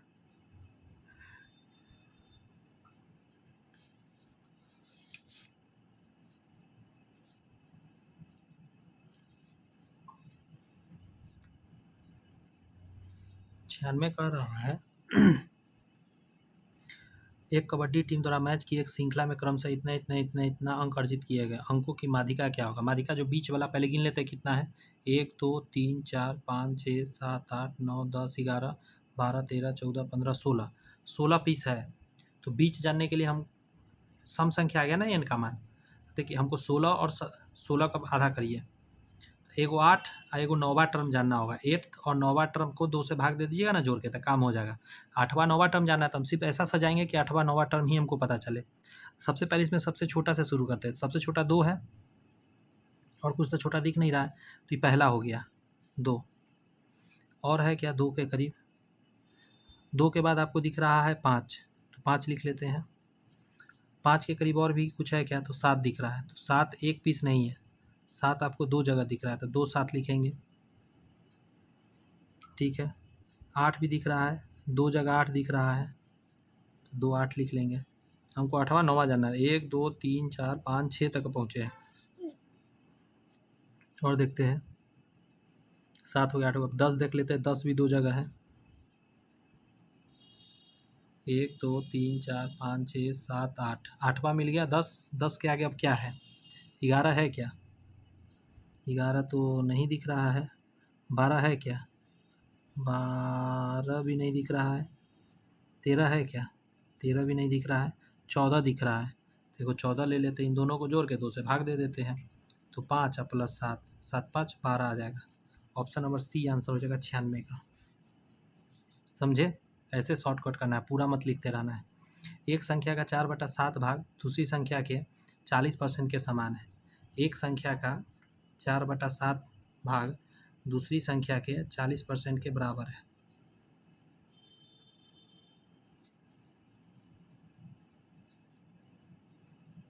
x/y बराबर हो जाएगा यहाँ 5 है मतलब 5 दूनी 10 हो जाएगा यानी 7 हो जाएगा। प्रथम संख्या और दूसरी संख्या के अनुपात तो प्रथम संख्या 7 दूसरी संख्या 10 7 और 10 आ जाएगा। ऑप्शन नंबर बी आंसर आ जाएगा। यहाँ कह रहा है एक 120 मीटर लंबी रेलगाड़ी प्लेटफॉर्म पर खड़े व्यक्ति को पार करने में 10 सेकंड का समय लेती है। रेलगाड़ी की गति क्या है मीटर पर सेकंड में? बड़ा आसानी इन दोनों को भाग दे दीजिए 12 मीटर पर सेकंड क्योंकि व्यक्ति को पार करने के लिए ट्रेन ने खुद को ही सिर्फ पार किया और किसी चीज़ को वो पार नहीं करा है।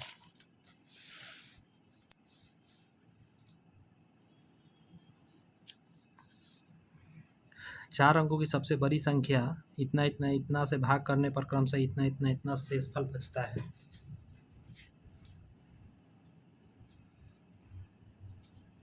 तो ऐसा जब भी आए ना तो देखेंगे सभी में 4 4 4 आ रहा है। घटाइए सभी 3 आ रहा है यहाँ 4 आया यहाँ 4 आया 4 आया 4 आया सभी में 4 4 आ रहा है। तो ऐसा जब भी है सबसे बड़ी संख्या ना तो एचसीएफ निकालिएगा 15 18 21 और 24।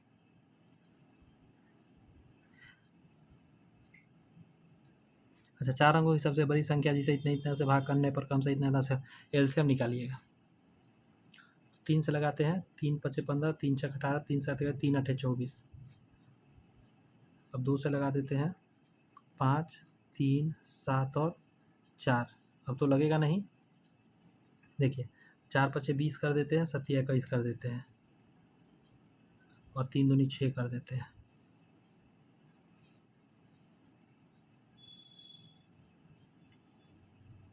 तो 6 दूनी 12 0 6 दूनी 12 24 1 25 25 20 आ गया आपका। जबकि ये अभी छोटा है हमको क्या करना है, 4 अंक का जाना है सबसे बड़ा संख्या, तो इसी में गुना कर के आगे बढ़िए ना। जैसे 25 दूनी 50 आ जाएगा, 25 तिये 75, 25 चौका 100, तो 4 बार में 100 हो जा रहा है तो ज़्यादा हो जाएगा, 25 तिये 75, तो 3 से गुना कर दीजिए, तो 0, 3 दूनी 6, 25 तिये 75, ये आ गया। अब 4 इसमें से आपको क्या करना होगा, घटा देना होगा, जो इसमें आया था घटा के, तो 4 और कम कर दीजिएगा आप लोग, 56 आ जाएगा यहाँ पे, 75, 56 नहीं हो जाएगा, 4 इसमें कम करिएगा तो यही आंसर हो जाएगा। स्टार लगा देते हो, अच्छा क्वेश्चन है, 75, 56 सी नंबर आंसर हो जाएगा। यहाँ का एक परीक्षा में 35% विद्यार्थी हिंदी में, 45% गणित में और 20% दोनों विषय में अनुत्तीर्ण हुए।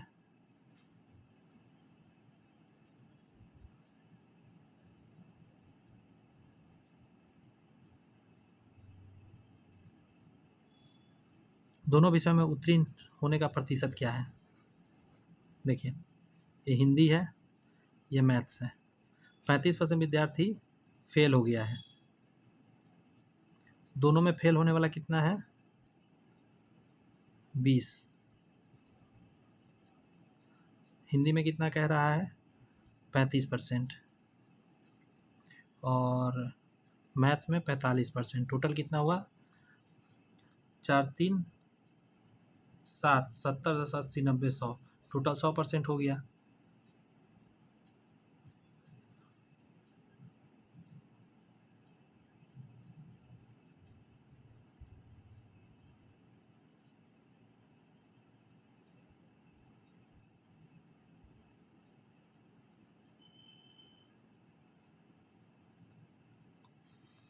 ये पूरा यहाँ से यहाँ कितना है 35%, 35 में से 20 यहाँ से यहाँ तक में है, तो ये कितना होगा 15, ये पूरा कितना है 45%, यहाँ से यहाँ 20 है, तो ये कितना होगा 45 में से घटा दीजिए 25 हो जाएगा, यहाँ 20 है, तो टोटल कितना हो गया 5 5 10 के 0 हासिल 1 2 2 4 2 6, 60% हो गया फेल। तो पास कितना किया होगा 40%।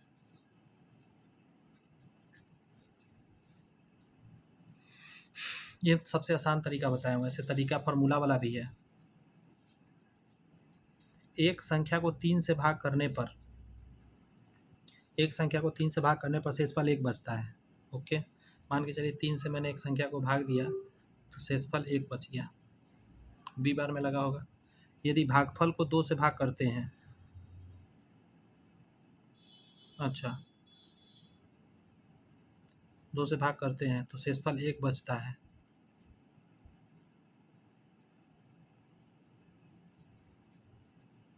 और यदि 6 से भाग करेंगे संख्या को तो क्या बचेगा, क्या बात है।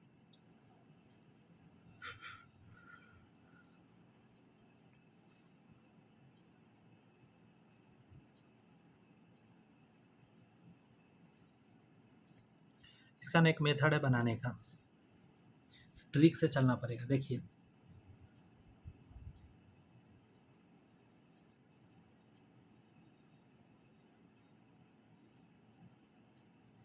यहाँ पे 3 है, याद है, देखिए 3 से भाग करने पर 1 शेषफल बचता है, 2 से भाग करने पर 1 शेषफल बचता है,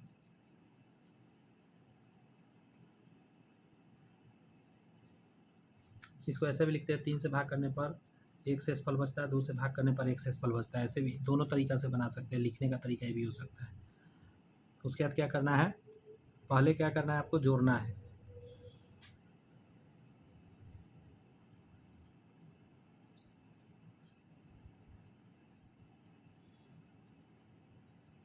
यहाँ प्लस, यहाँ गुना, यहाँ प्लस, 3 में 1 से गुना 3 3 6, इसको जोड़ के इसको गुना करके इसको जोड़ना चाहिए था। देखिए 2 1 3 3 3 9 1 10, इसको छोड़िए, यहाँ देखिए पहले ये लिखिएगा और उसका रिमाइंडर ये लिखिएगा, उसका रिमाइंडर, और ऐसे चलिएगा, यहाँ जोड़ दीजिएगा, फिर यहाँ गुना कर दीजिएगा, फिर यहाँ जोड़ दीजिएगा, ऐसे ही जितने स्टेप हो हमेशा चलते रहिएगा। 2 1 3 3 9 1 10, तो यहाँ क्या आ गया 10। अब आगे क्या कहा है उसको देख लेते हैं। आगे आपको कहा है,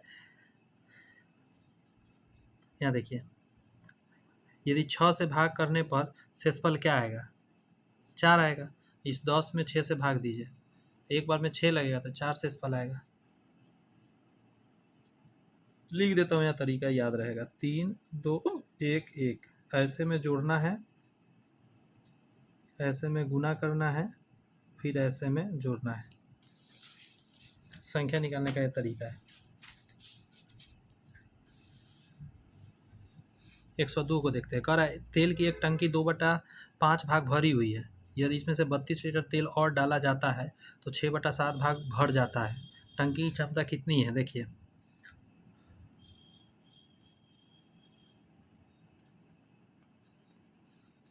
पाँच भाग में 2 भाग भरा हुआ है।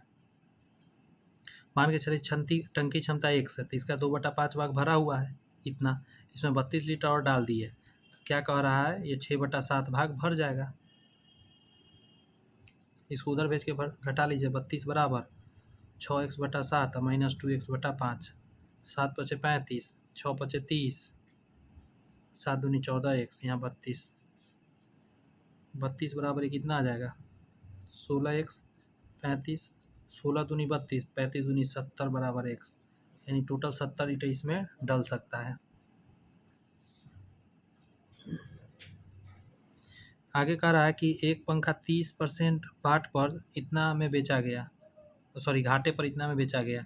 पंखे का क्रय मूल्य क्या है? बड़ा आसानी से निकाल लीजिएगा। ये सेलिंग प्राइस है, तो सेलिंग प्राइस से कॉस्ट प्राइस जाने के लिए ना उल्टा लिखिएगा, 70/100, 100 में घटा के इसको, 1 0 से 1 0, 7 7 49, 700, मतलब 7000 कॉस्ट प्राइस था उसका। एक मूलधन 4% वार्षिक चक्रवृद्धि ब्याज की दर से 2 वर्ष में इतना हो जाता है। बात समझ में आया? प्रिंसिपल को यदि x मानिएगा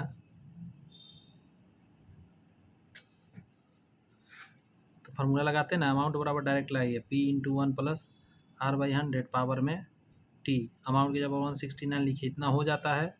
प्रिंसिपल पता है नहीं, 1 + 4/100 और पावर में 2, 169 बराबर p गुना ये कितना आ जाएगा? 25, यहाँ 26/25 गुने 26/25। देखिए 13 से काटिए, 13 दूनी 26, 13 से 13 बार में 13 दूनी 26, तो p बराबर क्या आ जाएगा? 25 में 25 से 625/4 काटिए, 4 × 1 = 4 लगेगा, 22 हो जाएगा, 4 × 5 = 20 लगेगा, 25 हो जाएगा, 4 × 6 = 24 लगेगा। ऑप्शन नंबर ए आंसर हो जाएगा। आ रहा है समझ में? आएगा। एक टंकी की लंबाई इतना मीटर, चौड़ाई इतना मीटर, गहराई इतना मीटर है। 50 पैसे प्रति वर्ग मीटर की दर से इसकी दीवारों व आधार को वो प्लस्तर करने में खर्च कितना आएगा? बड़ा आसानी से निकाल लेंगे। तो आधार का प्लस्तर करने के लिए लंबाई और चौड़ाई गुना करिए, तो 25 × 12 और प्लस 4 दीवार के लिए क्या करिएगा? पहले करिएगा 25 × 12 और गुने 2 प्लस 25 × 6, अगला करिएगा 12 × 6 और गुने 2। ये समझा देता हूँ। देखिए, ये लेंथ के साथ एक बार गुना किया जाता है हाइट का, और दो दीवार ऐसा होता है। अब जिस रूम में भी होंगे तो आमने सामने का दीवार एक जैसा होगा, अगल बगल वाला एक जैसा होगा, वही काम है। तो ये अगल बगल वाला 2 पीस है, ऐसा 2 पीस है, और ये जो है आपका 25 × 12 आपका क्या है? बेस का है नीचे, और गुने पूरे के गुना में हम कर देंगे 1/2, तो रुपया में निकल के आ जाएगा। 50 पैसे है ना, इसीलिए। तो 1/2 से, ये 2 से हम सभी में 6 कर सकते हैं। यहाँ पे आई 2 हटा सकते हैं। 25 × 6 = 150, यहाँ आ जाएगा 25 × 6 = 150, 25 × 6 = 150, 15 × 3 = 45, 450 आंसर आ जाएगा, जो कि गलती हो गया। कैसे गलती हो गया? बेस के लिए 15 × 12 लंबाई चौड़ाई, ठीक है। हाइट के लिए हो जाएगा 25 × 6 और गुने 2, अच्छा 12 × 6 गुने 2, और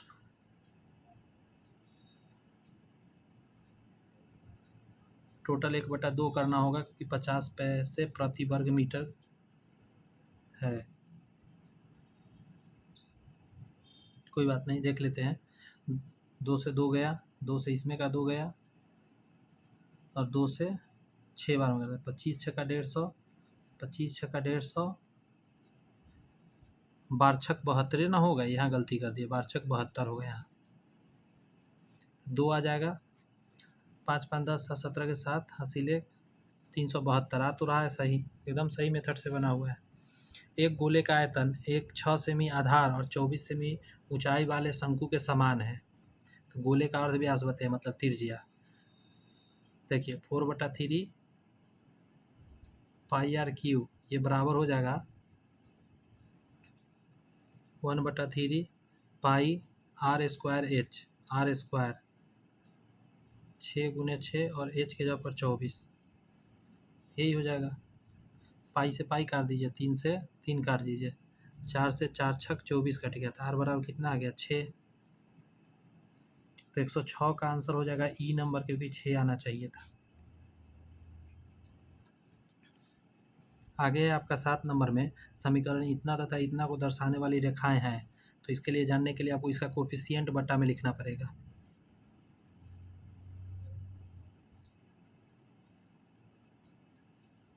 अब देखिए 3 बार कटेगा -3, ये बराबर हो गया -3। अब बराबर नहीं 10/-9। ऐसा जब भी कंडीशन हो, शुरू वाला बराबर बाद वाला बराबर नहीं, तो इसका कोई हल नहीं। कोई हल नहीं मतलब समांतर, कोई हल नहीं मतलब समांतर हो गया। समांतर में टिक कर देंगे, इसको लिख सकते हैं कोई हल नहीं। राम बहाव के साथ 2 घंटे में 20 किलोमीटर, देखिए 20 किलोमीटर बहाव के साथ, x + y 2 घंटा में, विपरीत 2 घंटे में 4 किलोमीटर, 4 किलोमीटर विपरीत बहाव की गति निकालिए।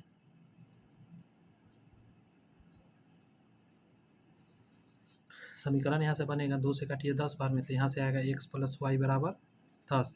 यहाँ से काटिए 2 बार में, तो क्या आ जाएगा x - y बराबर 2। अब इसमें हमको निकालना बहाव की गति, तो बहाव का गति इधर वाला होता है, तो इसको घटाइएगा समीकरण को, तो ये प्लस हो जाएगा, ये माइनस हो, ये कट गया, तो +2y बराबर 8, 2 से कटेगा, y बराबर 4, 4 आंसर आ जाएगा, 4 किलोमीटर।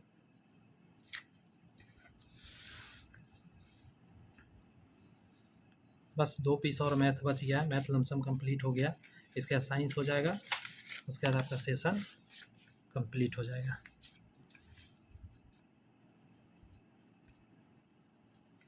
कह रहा है के मान जिसके लिए समीकरण इतना का समान मूल होंगे। समान मूल मतलब b² - 4ac बराबर 0। देखिए ना, k² -4 गुने 2 गुने 3 बराबर 0। तो 4 3 12 दूनी 24, तो k² बराबर 24, तो k बराबर 2√6।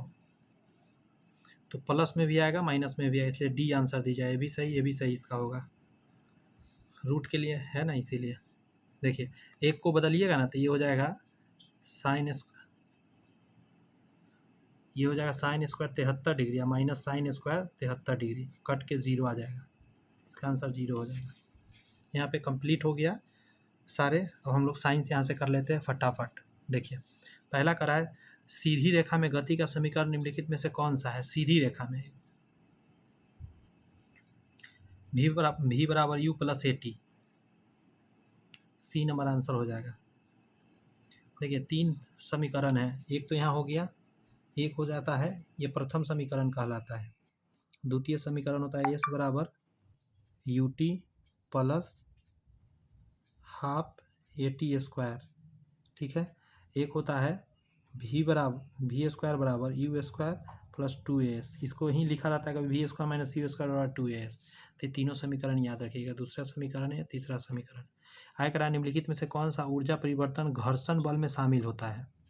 तो घर्षण बल है, ऊर्जा परिवर्तन है घर्षण बल में। तो स्थितिज ऊर्जा का ध्वनि ऊर्जा में, रासायनिक ऊर्जा का ऊष्मीय ऊर्जा में, गतिज ऊर्जा का ऊष्मीय ऊर्जा में, उपयुक्त में से एक से अधिक या कोई नहीं। घर्षण बल में क्या होता है, गर्मी पैदा होता है, आपको पता होना चाहिए ये चीज़। क्या होता है, गतिज ऊर्जा ऊष्मीय ऊर्जा में पैदा होता है। जब हाथ आपस में रगड़ते हैं तो गर्म होता है कि नहीं होता है आपका हाथ, बस वही है यहाँ पे। यहाँ पे कह रहा है कि जब आप किसी रबर बैंड को स्ट्रेच करते हैं तो ऊर्जा किस रूप में स्टोर होती है, तो स्थितिज ऊर्जा के रूप में स्टोर हो जाती है। आगे 5 कूलम के आवेश को दो बिंदु में से किसके बीच 16 वोल्ट का विभवांतर है, मूव करने पर कितना कार्य किया जाएगा। फार्मूला आपको पता होगा तो बनेगा, वरना नहीं बनेगा। अब आप देखेंगे एक चीज़,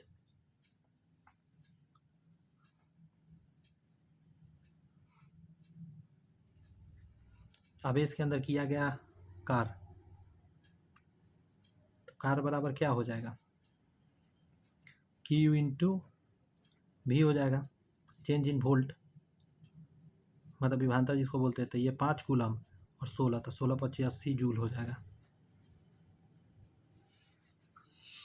क्वेश्चन को समझ लीजिए, अच्छा से स्टार लगा दे रहा हूँ। कह रहा है 5 कूलम के आवेश को दो बिंदु में से जिसके बीच 16 वोल्ट का विभवांतर है, मूव करने में कितना कार्य किया जाएगा।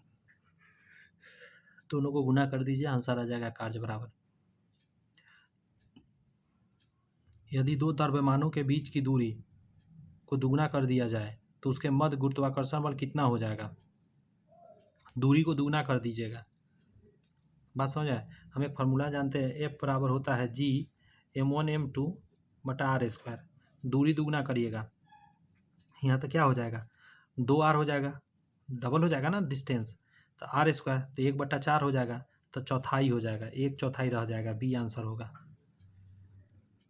ऊपर कर देता हूँ इसको, देखिए कह रहा है m द्रव्यमान की निकाय को 2r त्रिज्या की कक्षा से 3r त्रिज्या की कक्षा में जाने के लिए कितना ऊर्जा की आवश्यकता होगी। E2 - E1 करना पड़ेगा।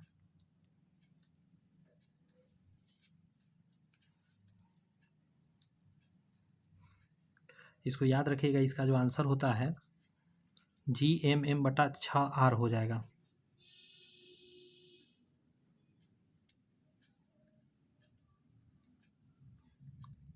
हम फार्मूला जानते हैं, E बराबर होता है फार्मूला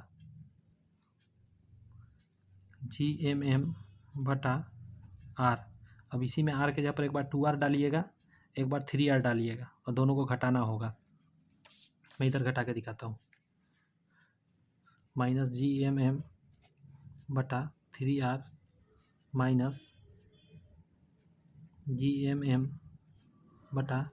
-Gmm/2r। ऑलरेडी ये माइनस में है, इसको ब्रैकेट में डाल लेते हैं, दोनों माइनस में था, माइनस में से प्लस हो जाएगा, कर लेते हैं, 6r हो जाएगा नीचे, दोनों में तो सेम ही डालना होगा यार। 3 दूनी 6, तो यहाँ हो जाएगा -2 Gmm प्लस यहाँ हो जाएगा 3 mm Gmm, तो क्या आ जाएगा Gmm/6r।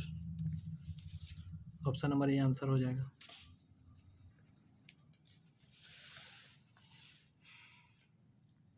यहाँ करा है किसी गैस की गतिज ऊर्जा E, उसके दाब P का संबंध निम्नलिखित में से कौन सा है।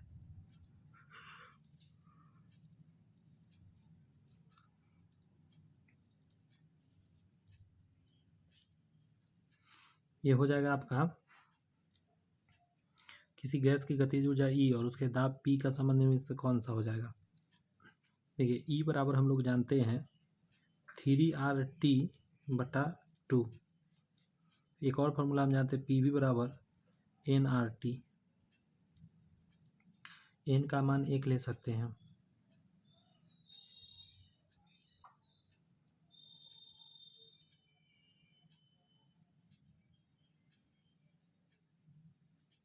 यहाँ से अगर n का मान 1 ले लीजिएगा तो क्या आ जाएगा, PV बराबर RT आ जाएगा। तो यहाँ हम डाल सकते हैं, तो E बराबर क्या हो जाएगा, RT के जगह पर PV डाल सकते हैं, 3/2 PV है क्या।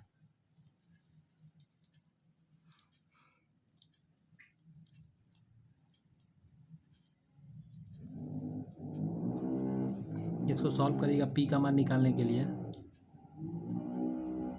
यहाँ तो है नहीं, P निकालिए यहाँ से, V बराबर 1 ले लीजिए आप, ठीक है। तो E बराबर आ जाएगा 3/2 P, और इधर से P निकालिएगा तो क्या आ जाएगा 2/3 E आ जाएगा, ये आ जाएगा C नंबर। वॉल्यूम बराबर 1 लीटर लेने पर। आगे आपका 1 किलोग्राम संहति का पिंड पृथ्वी द्वारा निम्नलिखित में से किस बल द्वारा आकर्षित किया जाता है? तो आंसर हो जाएगा आपका 9.8 न्यूटन हो जाएगा।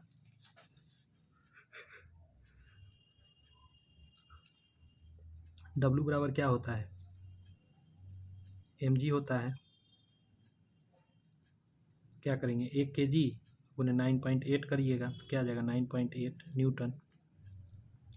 कृत्रिम जीन पैदा किया गया है। कृत्रिम जीन पैदा करवाने वाले तो हरगोविंद खुराना द्वारा किया गया था।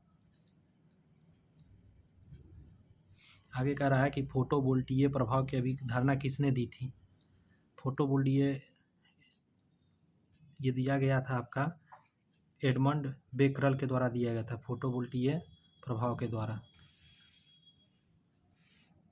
यहाँ कह रहा है आगे कि मीट्रिक प्रणाली को निम्नलिखित में से किस सरकार ने प्रस्तावित किया था मीट्रिक प्रणाली? तो वो जो फ्रेंच सरकार लाया था। ENT विशेषज्ञ द्वारा निम्नलिखित में से किस तरह का दर्पण प्रयोग किया जाता है? तो अवतल दर्पण का प्रयोग होता है, आँख कान नाक डॉक्टर का द्वारा। कह रहा है किसी तार का प्रतिरोध निम्नलिखित में से किससे दर्शाया जाता है? V बराबर IR होता है। तो R बराबर क्या हो जाता है? V बटा I नहीं है, V बटा I R बराबर, ये आंसर हो जाएगा।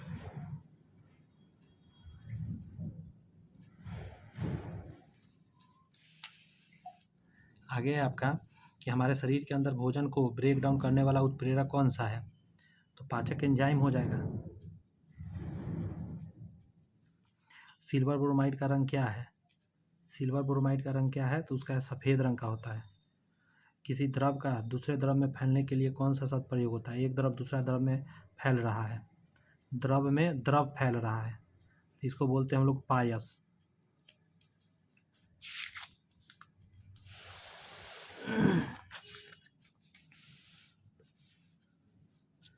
यहाँ कह रहा है निम्नलिखित में से कौन सा प्रतिक्रिया की दर को धीमा करता है? समांगी उत्प्रेरक, असमांगी उत्प्रेरक, उत्प्रेरक प्रवर्तक। हो जाएगा आपका इसमें से कोई नहीं।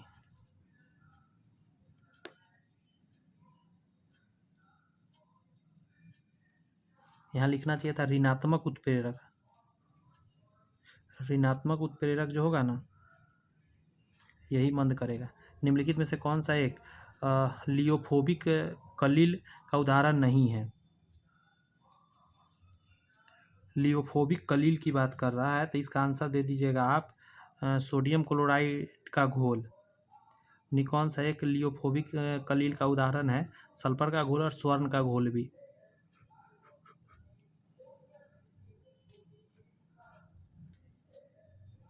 कलील कहने का मतलब कोलाइड कह सकते हैं।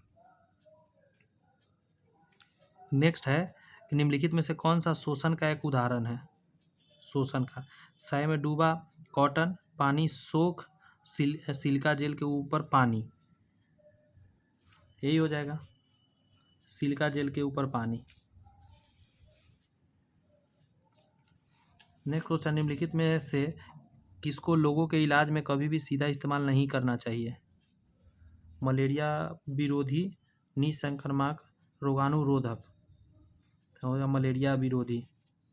निम्नलिखित में से कौन सा स्वभाव से अम्लीय है? चूने का पानी तो अम्लीय नहीं होता है। मानव रक्त, नींबू का रस, तो नींबू का रस हो जाएगा। अम्ल क्षार के साथ क्रिया करके लवण व पानी बनाता है, इसको हम लोग निष्प्रभावीकरण कहते हैं, या उदासीनीकरण भी इसी को हम लोग कहते हैं।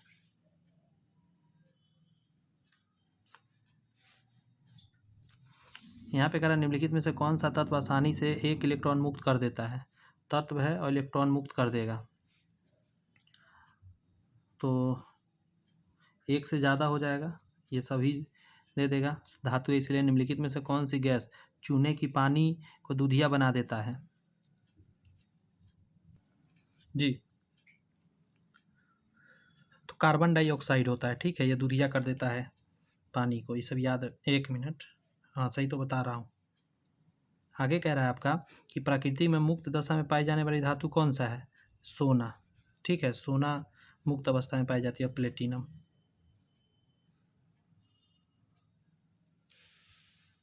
यहाँ पे कह रहा है ऊष्मा निष्कासित करने वाले प्रक्रिया को क्या कहते हैं? तो ऊष्मा निष्कासित हो रहा है ना, तो ऊष्मा क्षेपी हो जाएगा।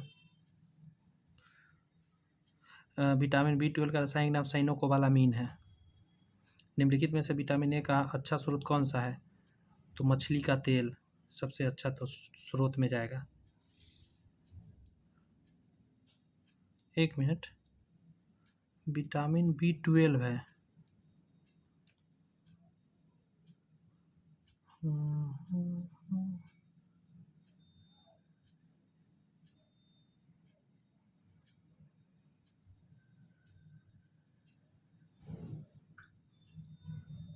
विटामिन B12 जो है ना,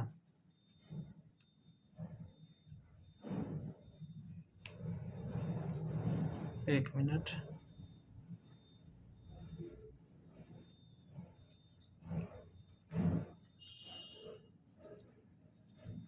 इसको कोबालामीन नहीं कह सकते, इसका पूरा नाम है साइनोकोबालामीन। इसका किताब में आंसर आपका दे रहा है ई, साइनोकोबालामीन, समझे? इसका पूरा नाम है, पता नहीं कोबालामीन के कारण शायद गलती कर दिया हो, ई दे रहा है, ऐसे साइनोकोबालामीन नाम है। कोबालामीन मार सकते हैं या नहीं, ये बड़ा कंफ्यूजिंग कर दिया मेरे को। और कोबालामीन होगा तब मार सकते हैं कि नहीं, आप भी सर्च कीजिएगा, मैं सर्च करके बताऊंगा आपको हम बाद में। यहाँ कह रहा है निम्नलिखित में से कौन गर्म खून का है? तो कबूतर, पक्षी जो होता है गर्म खून में आता है। कह रहा है मिर्च में तीखापन कैप्साइसिन के कारण होता है। नाइट्रेट को नाइट्रोजन बदलने की प्रक्रिया को क्या कहते हैं? नाइट्रेट को नाइट्रोजन बदलना तो डीनाइट्रिफिकेशन के अंतर्गत ये होता है। डीएनए का कौन सा भाग प्रोटीन की सूचना देता है? डीएनए का कार्य कौन सा भाग? प्रोटीन का, तो ये होता है आपका जीन। माता पिता के संतति में पहुंचने वाले लक्षणों की प्रक्रिया को क्या कहते हैं? आनुवांशिकता बोलते हैं। आगत तथा निर्गत शिरा मिलती है केंद्रीय शिरा तंत्र सीएनएस पर मिलती है। रतौंधे निम्नलिखित में से किस विटामिन की कमी से हो जाता है? विटामिन ए की कमी से हो जाता है। भोजन में संग्रहित ऊर्जा शरीर के किस प्रक्रिया के द्वारा मुक्त की जाती है? श्वसन के द्वारा मुक्त होती है। आगे आपका सर्दी जुकाम किसके कारण होता है? तो वायरस के कारण होता है। कान के ड्रम का कंपन निम्नलिखित में किसके द्वारा होता है? तो ध्वनि तरंग के द्वारा होगा। नेक्स्ट है कि मानव शरीर में श्वसन रंजक क्या है? हीमोग्लोबिन है। नेक्स्ट है आपका एक कोशिका मोटी वाहिकाओं को कहते हैं। एक कोशिका मोटी वाहिकाओं को क्या कहते हैं? धमनी कहेंगे। सिरा पतला होता है। यहाँ पे 150 क्वेश्चन दोस्त कंप्लीट होता है। कैसा रहा सेशन मुझे कमेंट्स में ज़रूर बताइएगा। और इसके बाद मैं आपको 17 इसका सेट लेकर आऊँगा। और इसके लिए PDF इसका चाहिए तो आपको टेलीग्राम ज्वाइन करना होगा। डिस्क्रिप्शन में लिंक है, वहाँ से टेलीग्राम आप ज्वाइन कर लीजिए। 17 नंबर का जो आएगा ये आपको 9/12/2023 को जो एग्ज़ाम हुआ था उसका है ये क्वेश्चन, ठीक है। प्रीवियस ईयर ये भी क्वेश्चन है। तो चलिए, all the best, bye bye, thank you.